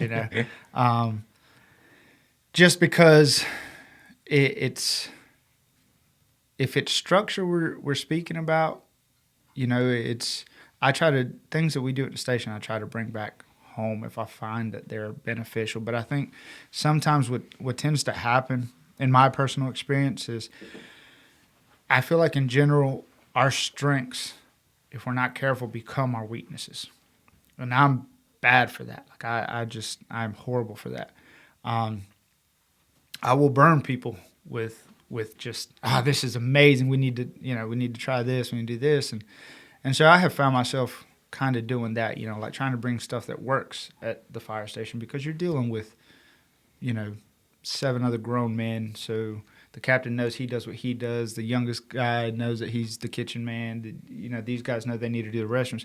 And that's not necessarily going to work at your house with a 7-year-old and a 10-year-old and a 15-year-old that you haven't been doing this with before, But me, I was like, well, no, if it works here, structurally, it should work here. I don't understand why this is so complicated. We can all read, write, and this is basic. So, no, this should work here. We need to do this. There's no reason there should ever be addition to sink. There's no reason that we can't mop the floors every day. So I've had to watch myself in how much of the fire service I bring into, even if it's a good thing, how much of it I'm trying to bring back at one time, because that's where you start to have the issues with spouses that dislike the fire service, that dislike the guys at the fire station, because you want to go hang out with them, and you don't do a spouse's night. You do a dude's night. All right, you want to come with me, honey? But it's all going to be guys, and and either she says no or she comes, and then she's like, oh my God, I should have never come to this, and you definitely don't need to be coming to this. So it turns into one of those things. So no, I do it. These days I make sure it's a lot more, it's more balanced. Does a firefighter need to be here for this? Does one of the firefighters, I don't need to be here for this? But I always do it. I do. Even when I'm here, I try to get guys to come eat, come do whatever, hang out for a little bit, and then head out. I'm the same way. My wife, mine is kind of my, I don't know, maybe my sense of humor in the way, some things that I find funny and shouldn't probably be funny outside of the firehouse, and maybe some of the lingo and the way we talk, she's like, you're not at the firehouse. I'm like, that's right. You're right. So, I had an incident with that early on, I think, because we had this thing to where like we would do plate or bowl. I don't know if Captain Moon's ever told you about it. We'd plate or bowl, so you'd come to the station, it's like plate or bowl, and it's coming at you regardless. So you better be. It was always a you need to be on your toes kind of thing, and say we get ready to go eat. Hey, plate or bowl. Yeah. Before you'd even answer, here it comes to you. And I went to my sister's house in Florida one time. And man, of course, there's alcohol there. There's a station, not alcohol. So I was drinking with them, and that was probably one of my biggest things, my biggest lessons learned, that not everything that you get there is going to translate, especially humor-wise, because it's just so. But her and her husband just got their house, and we were drinking or something. I had essentially done that to them and tossed a bottle at them. And it broke and shattered. Yeah. Oh, boy, did that turn into... Now you're the asshole. Yeah. You're just being funny. Exactly. And so then we go back to the principal thing. It's like, look, man, I'm trying to include you in something good that we do at the firehouse, and you're ruining it right now. And, and it just turned into this huge... Fortunately, the ladies came back before, we ended up fighting and all this other stuff. But I learned my lesson there. That you have to moderate those two worlds. Definitely bring stuff, good stuff, but not everything's going to. That's a great example of that sort of thing. Sure. Yeah, I bet that did turn into a shit show. Man, I slept outside that night. I was like, I'm going to go sleep in the truck, so there's no problems. But no, and unfortunately, you still, I don't know, man. It's lessons learned. That's all I can say is I'm a very big, person for take what you got. You're going to screw up, learn something, move on, and hopefully you won't do it again.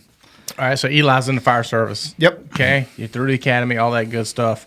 Your first assignment, you said, was at two house. Okay, so you're with Engine 2. Engine 2. Moving on to the rescue and so on. Obviously, your crew changed when you moved to the rescue. Those guys recruited you. Eli's the man, so on. Yeah. He's our new dude. What's life been like riding with those guys? I'm sure you're a sponge of information. I think for us, on B shift, I don't want to speak for every shift, but since I've been there, even jumping over to the rescues, it's hard to differentiate Engine 2 from Rescue 2, because the guys that are on the engine are fully capable to be on Rescue 2, and they have all the technical rescue, they have all the stuff, and we end up at fires together with 5 on the rescue for whatever odd reason, and so. For me, jumping over to the rescue was not as big a change as it might seem, because B shift, we do everything together, the engine and the rescue. Like when we do TR training, we're doing TR training. It's not just the rescue, it's the engine and the rescue. If we're doing pumping training or hose training, it's the engine and the rescue. It's, so in that sense, there wasn't much of a change there.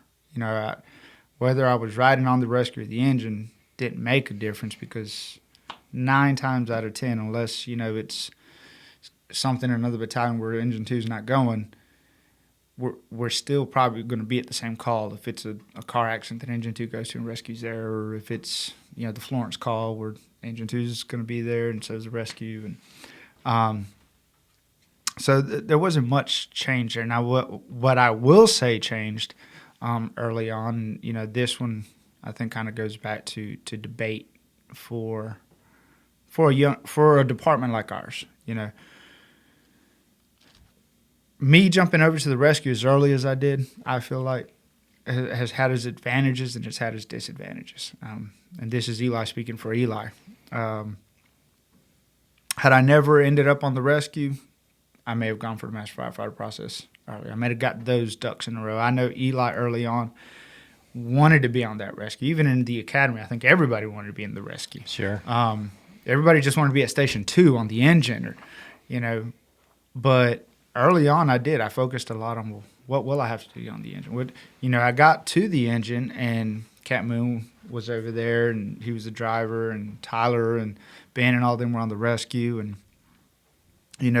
you come on for the first time, and that is what they're teaching you is be a good firefighter. That's your focus. Don't worry about the rescue. Don't worry about this. You need to be a good firefighter. And I was doing that, and simultaneously when I thought, okay, well, if you think I'm a good firefighter at this point, what do I need to also be focusing on to kind of start carving my path, so to speak? And for me, because it was always right there, it was the rescue. That's where I want to be. I want to stay at this house as long as I can. If I can stay on the engine, then great. But I just want to be in this house. And the safest way for me to stay in this house right now is going to be to jump on that rescue. And that was, what I did. And doing that, I did have to shift gears in the training and trying to get, collapse school and trying to get all this other technical ropes and stuff so that I could be there.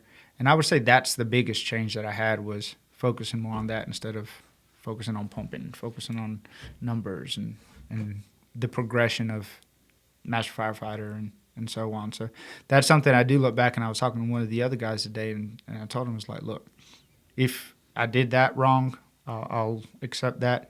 If you have a special team you want to be on, hazmat, ropes, swift water, whatever, dive,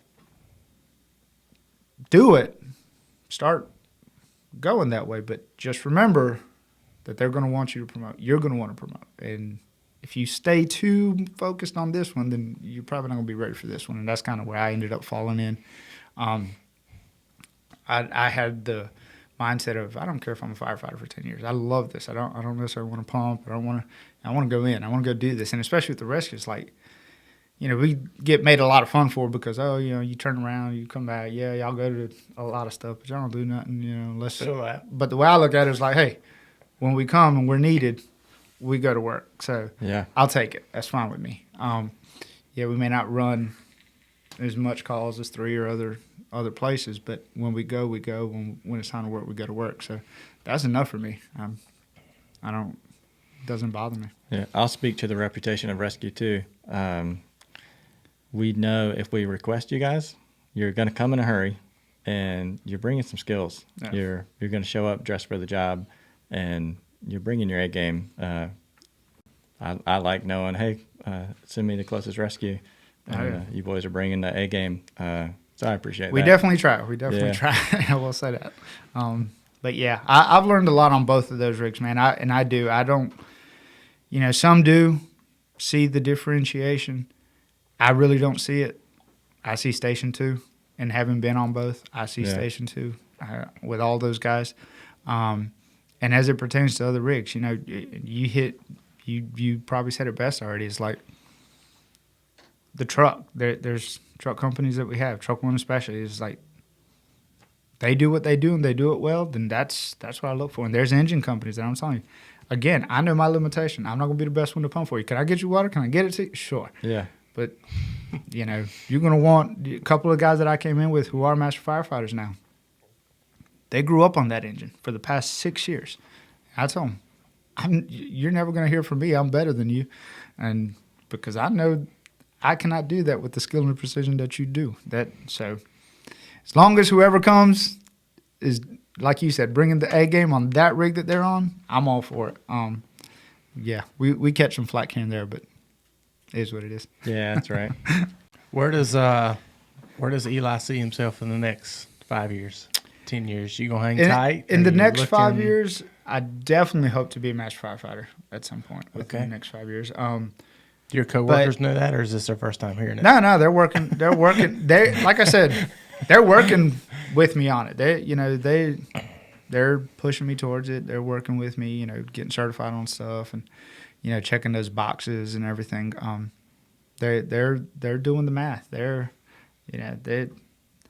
It's a beautiful thing because they're like any good friend.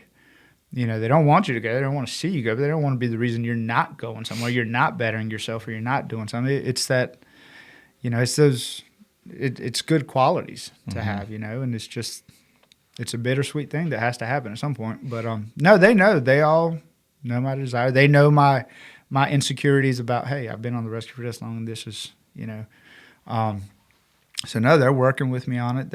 We're doing all that. But in the next 5 years, Eli still expects to be with the Wilmington Fire Department. Eli still expects to be Eli here. I mean, there's no change in that. I mean, it would take a lot to get me to not be here. I will say that. I love what I do and who I am and where I'm at. That makes me happy. Oh, yeah. That idea, that the support, like what can we do for you? I don't think I realized until today. You know how if somebody comes in, if they bring in a poor attitude, you get really frustrated with that person. And I never really understood why I had such an overreaction. Like now hearing somebody else talk about it, I think that that connection that everybody ends up enjoying, if somebody disrespects it, man, it's emotion. Offensive. Yeah. It's offensive. I've had some pretty negative emotions towards somebody, and I'm like, why am I so mad at this guy? Like all he is an asshole. But it's because the standard, you end up holding a higher standard. Maybe shame on me. I don't know. But that's interesting. I learned something today. No, and I think you're absolutely right. And again, that a little bit of that too, though. Like you said, you think to yourself, well, he's just an asshole, or he's this, or he's that. But I digress to the fact that I can't control you. I can't control you. I can't control you. I can control me and how I react to what you do. And I think that's why with the guys that I'm with, Andy, Sal, Cap Moon, Lamb, Tyler, Mooney, I can think back and any time, sometimes when we're in a funk, when we're that asshole and we're not realizing that we've brought this into work today. Right. That I brought this. And that seems to be when they're like, hey, you all right? Yeah, what's going on? What's going on? And that just goes back to again, our response to you. I think, sure, they care about me. I'm a good guy, I'm their friend. But it also goes back to what you said. You're disrupting that good thing we have here. Mm-hmm. So how do we fix this? Yeah. What's going on? It's in my interest, to ask you, hey, are you okay? And I think that's good. I think absolutely, as long as that continues to happen in any firehouse, 90% of them, they're going to function well. You got to keep that vehicle driving straight. Can't have an unbalanced wheel. Yeah, keep it right. The whole vehicle feels the flow of an unbalanced wheel. Oh yeah, so absolutely. Yeah, for sure. So water rescue. I have to talk to you about it. Yeah, I have to. That's how I came to know Eli. You were putting my boat crew at the beginning. So what made you want to progress into that? Was that just part of the Rescue 2 spot, or what made you want to progress towards Task Force 11 and what we provide to not only our community but nationwide? I mean, we're a nationwide response team. So what kind of pushed you towards that? Well, Eli is a very easily influenced person. Okay. Yeah.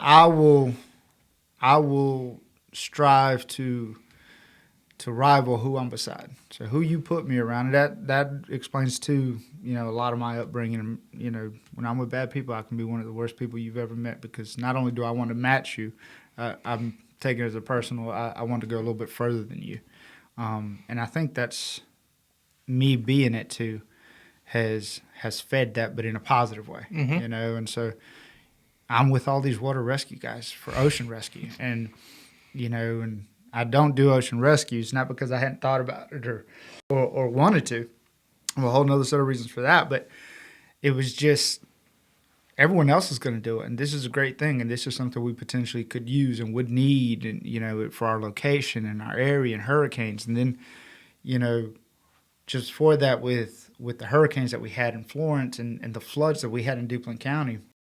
But after Florence and after the flooding and all that stuff, it's like there is a real need for swiftwater, for some sort of water rescue. And, we did, in Duplin County again, we did several, there was a lot of flooding. There was a lot of calls that we went to, and there's a lot of people that we were able to help. And my thoughts were, sure, the majority of these, we did have a few that were a little more serious where there was running water and all that we helped out with. And I saw who's coming. People are coming. People want to help, especially during disaster. I mean, people want to help, but they're not always the ones that need to help. They're not always the ones that are trained or qualified to help. And, so that was a big impact for me in being like, one, all my guys at the station want to do this and expect to do this, so I'm going to want to do this. And, they're going to expect me to want to do this, so I do. But then, two, looking at this is something that I can bring back over here, or I can use here at work. And history's done nothing but show us that it's not if it's going to happen, it's when. And so I was all over it. That made me want to do it. I'll do it. I'm not a strong swimmer. I'm not the best swimmer, but Eli's in. If you're going to train me, let's do it.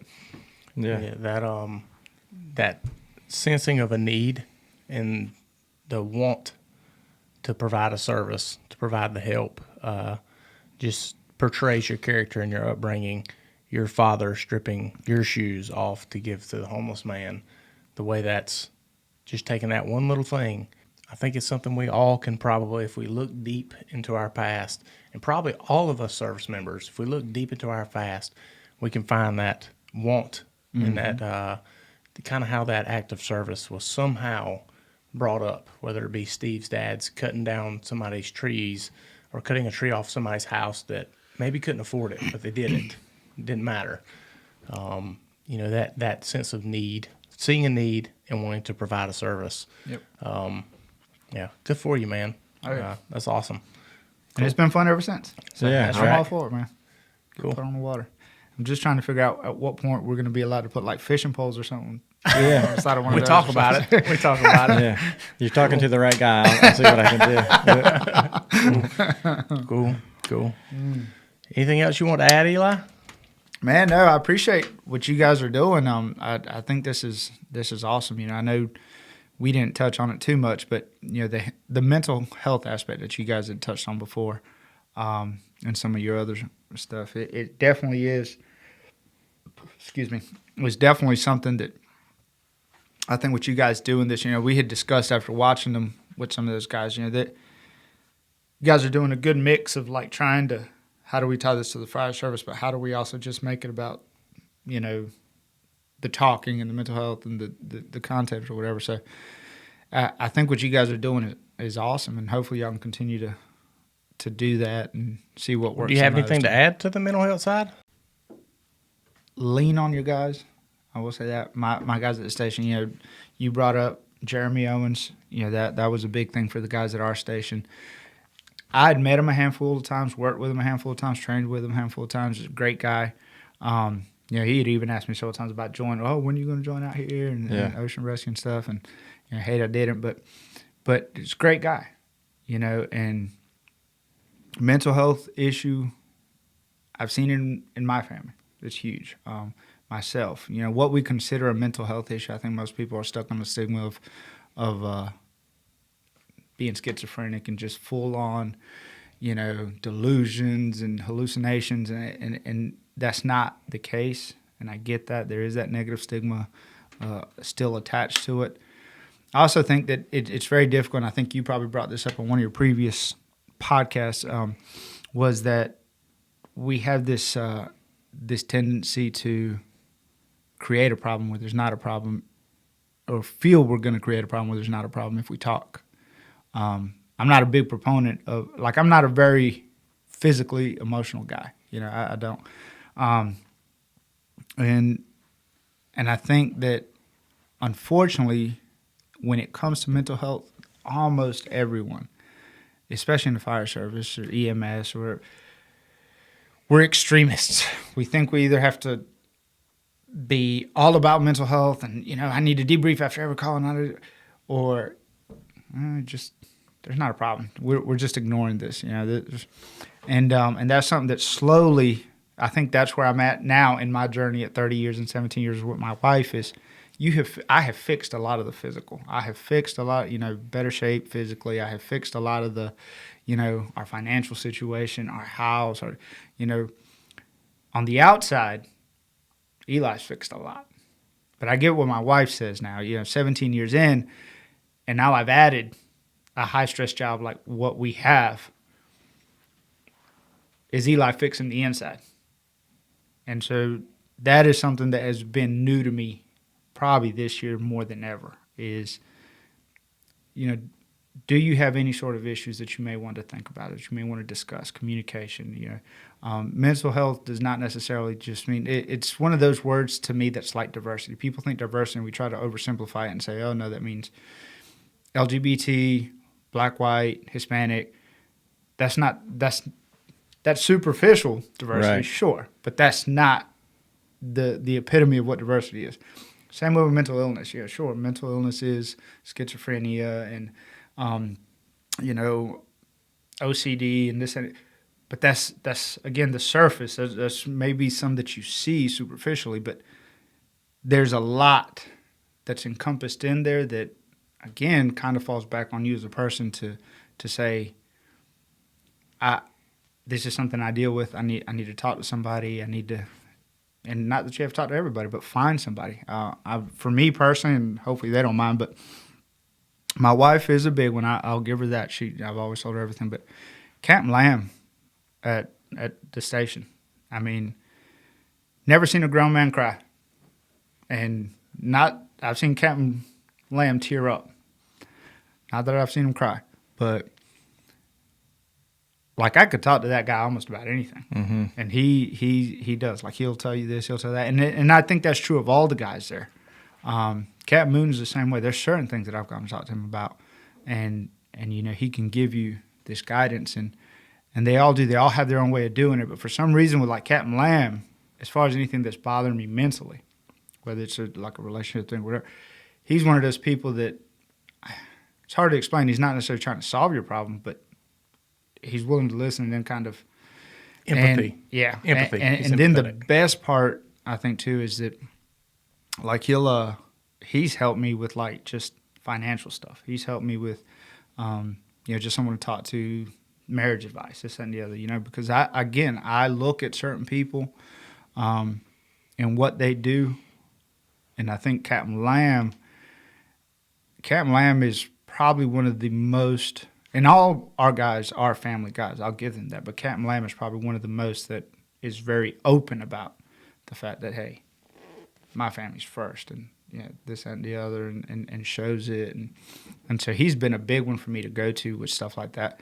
And so that mental health aspect, I view that as part of my mental health, checking it, that am I in a good place now? Am I not in a good place? My wife, when we first started to do the whole, all right, you're in a good place, but there's an issue. She used to tell me, like, you're slipping into, you're in a dark place is what she would tell me. You're in a dark place. You need to get out of it.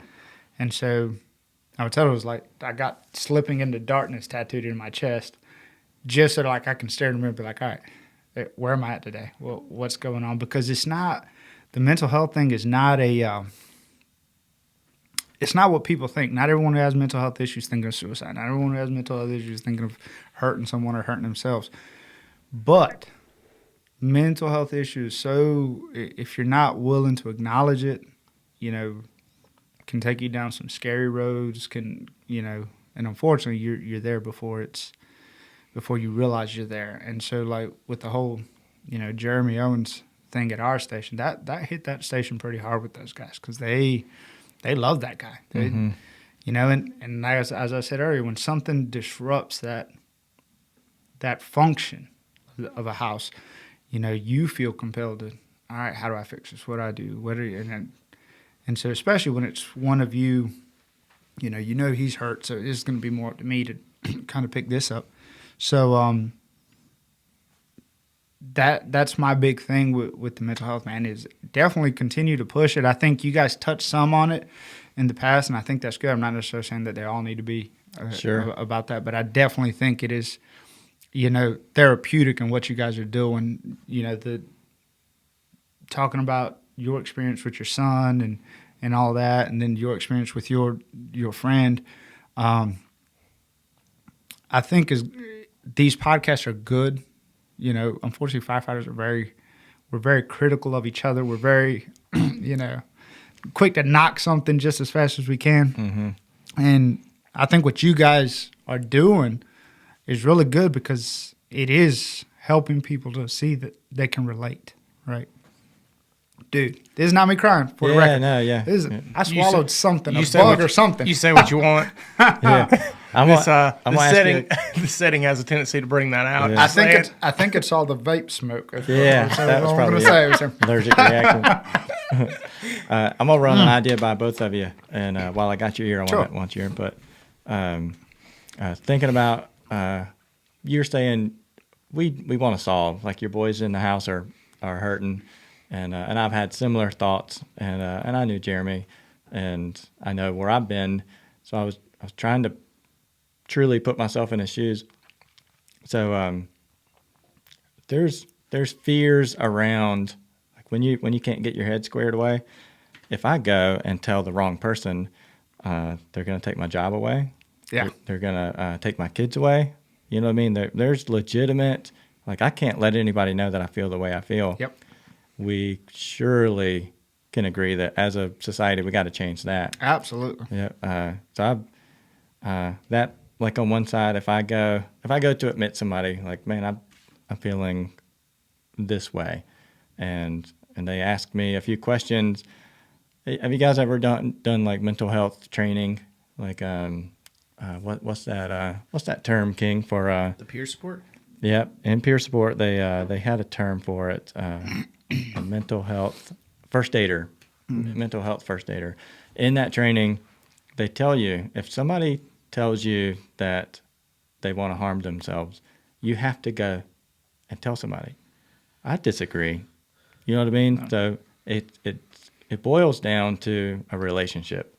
So if I felt strongly enough about you or you to come and say, hey, man, this is going on or this is going on, and I'm in a bad way, right? That's between us. And absolutely. I'm asking you for help. I'm not telling you that I'm about to go do this. This is me expressing a need for help. And I think there's room to grow as far as how we respond to those conversations. And we got to make those conversations accessible, But that's getting to be the hard part. Like right now in our department, we've got some movement, which is a good thing in addressing mental health stuff. I've noticed a trend that it's don't. I'm hearing a whole bunch of you can't do this and you can't do that. That worries me. I'm like, all right, haven't we spent enough time with the you can't do this and that? Yep. What can we do? Like, how do we make that conversation more normal or more acceptable? So if I come to Eli, or if I came to somebody in your firehouse and expressed thought, what is it? What do you think we can do to create that environment that somebody would feel comfortable enough? Do you have any? I'm not saying there's an answer. Like, I'm not putting it on you that you've got to give me an answer, but I've got a perspective on it. Sure. If you have one, you can go first if you would like. My take on that is, one, I think you guys already are just with this, right? Mm-hmm. So I don't think there's any one thing that can be done. There's a lot of things because we're and whether this is the fire service, whether this is just a cultural thing in America, whether this is just, what this is that causes mental illness to be the stigma that it is. One thing that I can think, if we're speaking on the fire service and the house, is that it doesn't have to be as formal as people believe it has to be. It does not have to be a therapist. It does not have to be you reclined on a couch talking about when you were 2 years old and, you saw dad hit mom. And that's a big thing for me. It's finding that person that you said, one, that you can relate to, sympathetic, right? And then two, it's being or trying to be that person who's letting others know, hey, I'm willing to empathize with you, like Captain Lamb or Captain Moon or whatever. Captain Moon's gone through it with his cancer thing. He opened up himself and kind of, when we were going through that whole thing with my kid and, would talk to me and stuff like that. So, and it's not just that it was Captain Lamb or Captain Moon or it has to be a captain, but whether it was Tyler or Sal or Andy or Mooney, I can look back with anyone who I was ever with and think of times where they got out of their comfort zone to come to me and say, hey, not saying there's a problem, but, if you ever want to talk about this or you want to talk about that, and making sure that we're doing that with each other within our house. I can't talk. I'm not a chief. So as a department, that's a hard gamut. But within a house, if we do that for each other, whether it's our own house at home with our spouse or with our kids, hey, do you want to talk? Or whether it's at the firehouse, it's showing that, one, sometimes you're going to be the one that someone needs to come to. And are you showing that you're open enough to be that kind of person, And then two, I've also learned that people won't generally come to you if you're not a person that goes to other people, So if you're willing to recognize that, because I've gone to Captain Lime a lot, and, so I like to believe, fortunately, I'm going to him because I feel like he does have his shit together. And I like to believe that if he needed to come to me in reverse, there was something. Right. That he was like, well, damn, Eli's come to me like 30 times. Maybe he's fine with talking about shit. Let me go right. talk to him and ask him this. When he becomes a grandparent, and I've been a grandparent now for 18 years, and he's like, hey, this happened. How do I deal with this? And, and maybe I'll be able to offer him some advice that he knows nothing about. So keeping that open and doing that, I think, is going to be the single biggest thing that will help individuals within our fire service. It is being open, because I don't think, I think I get just as much, resolution from doing this, drinking beer, talking, as I would imagine I would get from going to sit on a doctor's couch and pay him $600 at the end of that meeting and, right.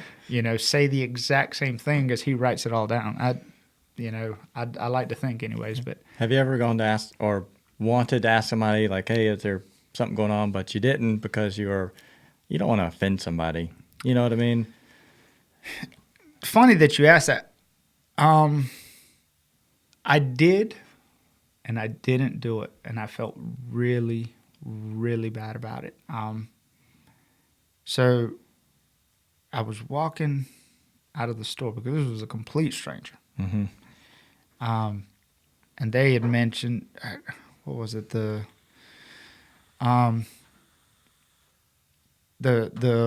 lady at the register told the lady, she was clearly having a bad day, and she was, I don't know what had happened with her car or something, but anyway, she finally gets everything wrapped up. She starts to walk out, and the lady tells her, have a good day. I hope your day gets better or something. She's like, no, it won't. It's time for it all to end. And just walked out. And I was like, I'm sitting here got caught up with the lady because I'm paying for my stuff, and she's walking out, and I'm just thinking, you should probably really just go, just say, hey, I hope you're okay. I hope everything's fine. And I didn't. I did feel bad because by the time I got out to the parking lot, she was already driving out. And at that point, I have pretty much told myself, look, if anyone ever just looks like they're having a bad day, just doesn't matter who they are, if you know them or not, just see if there's anything you can do to make it better. And I think because of that too, though, it's probably going to be even more so at work. Like, I was talking to a buddy of mine the other day, and he had mentioned a couple of times a couple of things that concerned me. And I told him, I was like, look, man, I love you. But I seriously have to ask at this point, and from here we can move on after you answer. But you've said two things to me, and we've been talking about 2020, how hard it is, and this and the other. And you've said a couple of times something that would indicate to me that I wish this would all end. I wish just everything was over. I've thought about packing my shit and just leaving. And are you serious? Like, do you just? Yeah, I just need to hear directly, because I'm a very direct person sometimes, because I can't empathize. And I'm like, just, you're not going to hurt yourself, right? You're not feeling this kind of way, right? You know, and then he's like, no. I was like, all right. And he's a hugger, so then he gave me a hug, but I don't hug. I've never been offended by somebody checking on me. Yeah. You know, and I guess I could have answered my own question, but I wanted to hear it. So many of us think that, man, if I ask that, I'm gonna look a certain way, or I'm gonna piss them off, or whatever. And they're gonna wonder why are they asking me? Yeah, sure. Even if you ask, and you're like, because I just need to hear you say, maybe to communicating, I'm asking because I'm concerned about you. If you feel any certain way, just give me a call later. Yep. Or if you're ever feeling this way, ring my phone. I think that's a good way to make it normal. And, Absolutely. And I hope people hear that it's okay to. I've never been offended by somebody asking me if I'm okay. You know? Absolutely. And the other thing that I've kind of gotten out of my shell about asking people anything like that is that when we went to Jeremy's thing, and I'll reference him because this is probably one of the most recent ones, is how many of them, said, how many people said, I talked to him and I didn't ask him, or I didn't. I don't want that. Mm-hmm. At the end of something, if I didn't ask someone and something did happen, and then thinking, well, damn, why didn't I ask? At least then, if you ask, you're not going to feel, the best, but you're not going to feel as bad as you could, knowing that you could have asked. And maybe asking isn't going to make a difference, but it's going to make a difference for me. And, right. And what we're not happens. always going to perceive the time to ask. Exactly. But exactly. if you feel it, then just ask something. Exactly. So now I definitely, the mental health thing, man, it has not always been a big concern for me. I don't think that,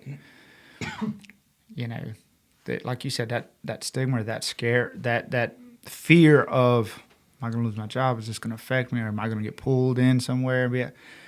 But now, I definitely think it's something that's way more real than we gave it credit for. I don't think we're going to leave every bad call. That was one thing I was trying to tell a buddy of mine, because he had asked me, about like calls and stuff like that, as a lot of people do. And so, man, I think a lot of people think that we're going to have these mental issues because of the horrible, and that's how they describe the horrible things we see. And I said, man, we don't see people sit down these days to watch gore and, horror movies and decapitation. People sit down to watch what we're liable to go to in a day's time. So it's not the gore that kills people. It's not the gore that, in my opinion, for me, for Eli, it's not the gore and the things that you're going to see that are in themselves going to make you have these issues. What's going to make you have these issues is if you're not acknowledging that this has affected me, or, this was a baby and I have a baby at home. And I think you guys had mentioned about how you guys deal with, calls and, if there's something that that this is probably going to be more traumatic for this person than this person. Being proactive in that sense are the things that need to continue to be done in all the houses to make sure that we don't end up, because again, going to, a young woman that, has just died may not be as traumatic in itself to someone who has no connection to a young woman. Right. So it's not the scene. It's not the person. It's me. The relatability. Exactly. Is that the one that needs to be? And then whether or not I'm going to talk to him, or I'm going to go to him and say, hey, Eli just pulled a baby out of here, and he's got a grandbaby at home, and let's go talk to him. That I think is what's going to play that huge factor in seeing that stabilization in our mental health as a fire service. That way, when I go out to drink, I know I'm just going out to drink and laugh and have a good time, and I'm not going to end up at the end of it bawling and crying because I've held all this in, and this is when Eli wants to let it out. Sure. My perspective on the whole thing, I commend the fire service as a whole for taking the focus on this because I believe it is an important issue. However, the societal approach to it outside of the fire service, where we have to be seeing a therapist, we have to be doing that, may not be the most proactive approach to it. I believe, just like Hibben said in his interview, the senior people, whether they be an officer, whether they be a backstep man, whether they be a driver, whatever they are, the senior man in the firehouse, he needs to take up the reins and understand the tempo of and the climate of his firehouse. He knows his people. He knows how things are supposed to operate. So I charge all of the senior men in their firehouses to check the mental hygiene of their men, the being proactive, the being, to know what calls are going to affect what type of person. Not mental health, I don't want to go into that, but the mental hygiene. You don't brush your teeth when you get a cavity. You brush your teeth to prevent a cavity. So the mental hygiene to keep up with the emotional state of his firehouse is his responsibility to prevent the therapy session. And it all can be done. It's the therapy session may be needed for some people, but I would say that for the vast majority of us type A people, this problem can be fixed before it gets there, just by the senior men understanding and taking that responsibility, saying, hey, this guy acts off today. Why? Whether it be a guy who's his second day on the fire service or his officer, rank doesn't matter. Rank does not show bias to who's having issues with what. So the ability to perceive things that are off, that's like I said, that's something I charge the senior men in the house to kind of understand that and to take care of that. It's something that we can all do as a group, as a fire service, and in our own, houses together. But, for him to understand the climate of his people, that's a big part. And I think it can be stopped way before it gets to the therapy session. Like I said, I'm not taking anything back from the fire service trying to be proactive and getting therapists and all that kind of stuff. But, maybe we need to put some responsibility a little more on the people who are around each other all the time. Sure. But I think that falls on us. Yeah, absolutely. And like as, I said, as a whole, not just the senior man at the house or the captain. Because what if, Cap does come to me and I'm like, wait, what? You think I got a problem? I just saw you yell at your wife on the phone. You gonna tell me that I got a problem because I said this about my wife? And you're gonna have people I agree with like you 100%. that. Now, the one thing that I would like to interject in yours, and I don't know if you realize you mentioned this, but I've noticed you've done this with me as well. I noticed she said this, or I noticed she said this. So I noticed you said this quite a bit. Good. And it's the therapy. So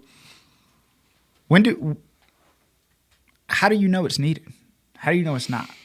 How do you know, therapy is a big thing for me. Now, this has been the year for Eli. We're like, all right, mental health. Let's start to figure some of this stuff out mental health wise. And I've gone to a therapy session. And I'm going to tell you right now, I like it, and there's some things that I don't like about it. Just plain and simple. There's some things I don't like about it. There's some things that, sure, I like about it. One of the things I do like about it is there's things that, even though we relate, Captain, and we often say, well, I don't want to go talk to a therapist because they're not a firefighter. They don't know what I go through. But not everything that we're dealing with is because we're a firefighter. tied because we've done what you asked about earlier. How much of my life have I connected with being a firefighter?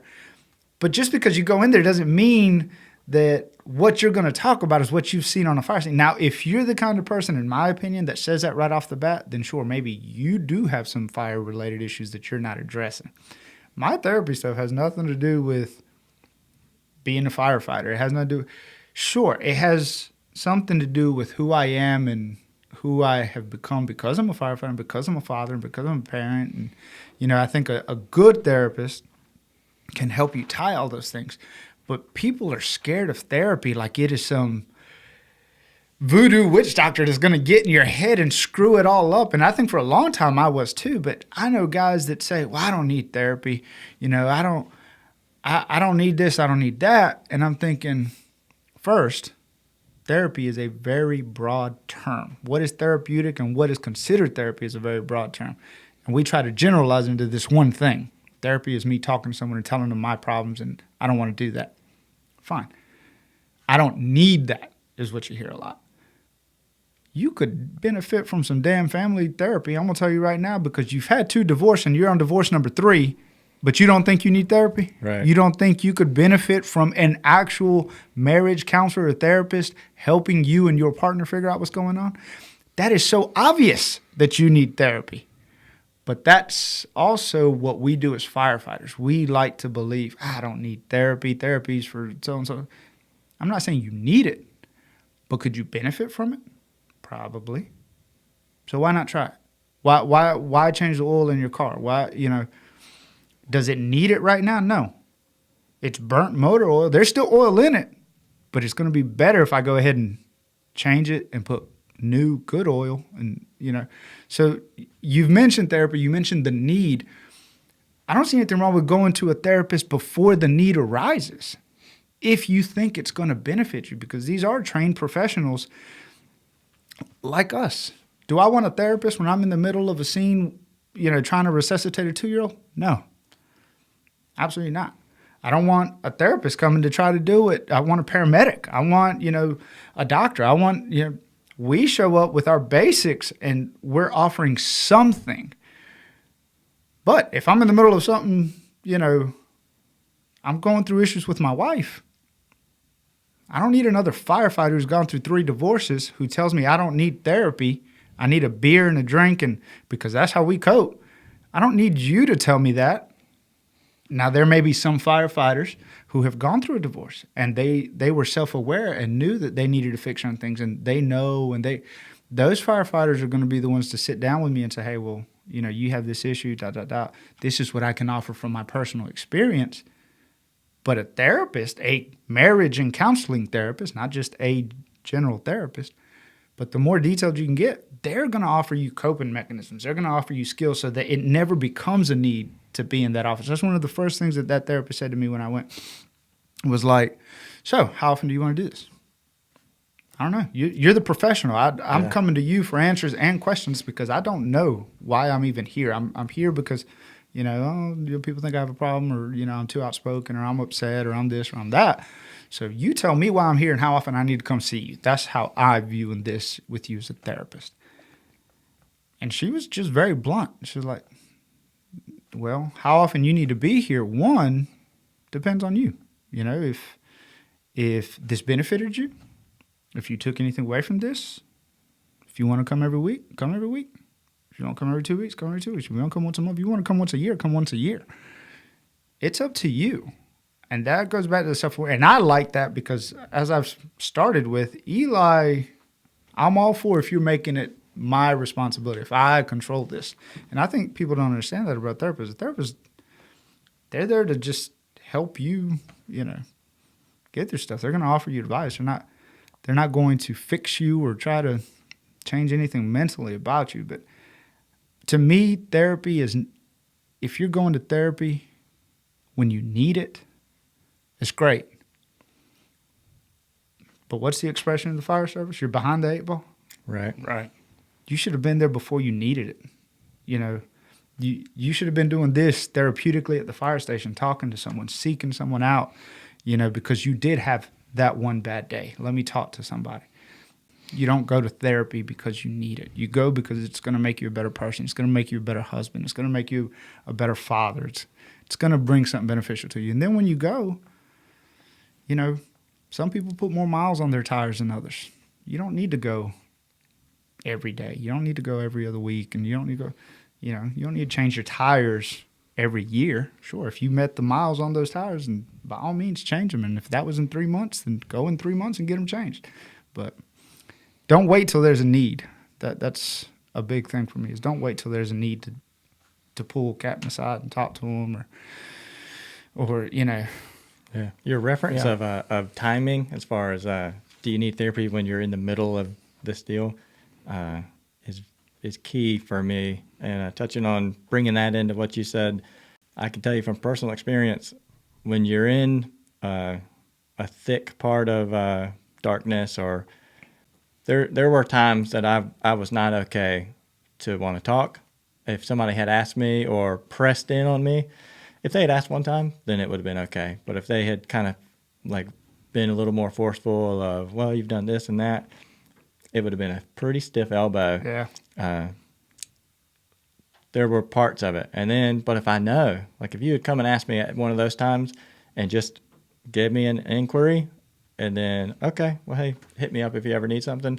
Then, a day later or 45 minutes later or whatever it was, then I would have reached back. So I agree with some of what you said, but part of that, the sentiment of you have to, I think that may be a little risky. It might be just a little bit too far. There's somewhere we're going to find in the middle, I believe. But you can't be too forceful with the questioning. And even if it is that small thing, man, they might say no to me, but that might have been enough for them to say, all right, well, I don't really get along with Eli, so I'm going to tell him no. But you know what? I like Matt. Me and Matt have a history. And go see what Matt thinks. If this guy thinks I have an issue, then yeah. So I'm not saying you're going to get a positive response every time. I'm not. Yeah. I'm just saying it's going to take the pressure off of Eli if I feel you have a problem to say, hey, man, did you ever tell him? Because I'm also bad for that. The guys I ask you, like, probably especially with Sal, like, hey, man, is everything good? Yeah. Then I'll ask like 30 minutes, like, hey, you good? Is everything all right? It's like, yes. Why? Captain Combo one time, because Captain Combo's quiet. All you get out of Captain Combo, and that means, all right, I need you to go take out trash. I need you to finish checking off the rig. I need you. Anything else, Captain? Breakfast. All right. So, but I did that with him one time. Like early on, I can remember, like he was the master firefighter, and he's, I'm sure you're talking about, you all right? Is everything good? You're quiet? He's like. He lost it for a second. I think, yes, I'm fine. Why? I don't talk all the time like you do. Okay, I don't need to talk all the time. I'm fine. I'm not upset. I'm not angry. You sound like my wife. I was like, okay. So okay, all right, good enough. And so I learned that too. Yeah, don't overpoke, but definitely, they know that I'm watching. They know that something's wrong, and they want to talk about it. We can. Sure, and that's good enough for me. Sure, I want to thank you for checking my perspective on the whole thing. I appreciate that, and I guess it could seem one-sided. Sure. Whereas I feel a lot of these mental health things could be handled inside. However, I think a lot of the fire department related issues can be handled inside. Sure. If you have outside issues, then I don't necessarily think, and I don't want to portray that I think that firemen have the answer for that, because we don't by any means.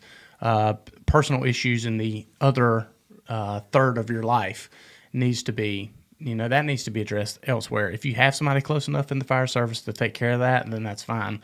But thank you for the checking. But on that and the note, clarity. let me ask you this, though. As a firefighter, if a chief comes to you and say, hey, I think you need to go to therapy, how many of them are going to want it? How many of them are going to be upset that they were told, hey, we're keeping this in-house, but we need you to talk to so-and-so? They're not going to like it. This is us, and that's why I think it comes back to us to realize our strengths, our weaknesses, where there is something we could benefit from, not necessarily a need. We want to address stuff like that before it's a need, but I don't think there's that perfect answer. I appreciate what you're saying, though, about like trying to make sure that we're keeping stuff within house and that our senior guys are paying. But we got to start with ourselves because we try to buck it all the doubt. time. And we try to find an No doubt. excuse to, if we're forced to go to some sort of therapy count, like I've heard it countless times, how many guys complain, oh, yeah, stress to be blah, blah, blah, blah, blah. And 9 times out of 10, those are guys that probably could benefit from it. Sure. That's one thing I try to tell people is I'm not going to tell you need something, but you might could benefit from this. You might could benefit from this. I know I've been told a lot.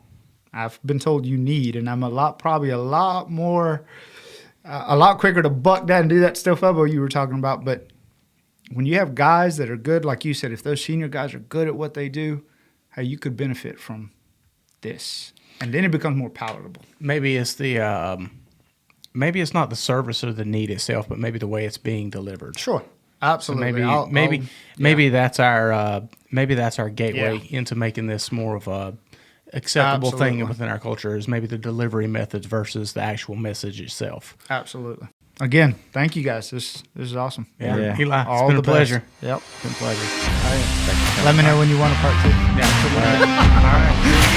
All right.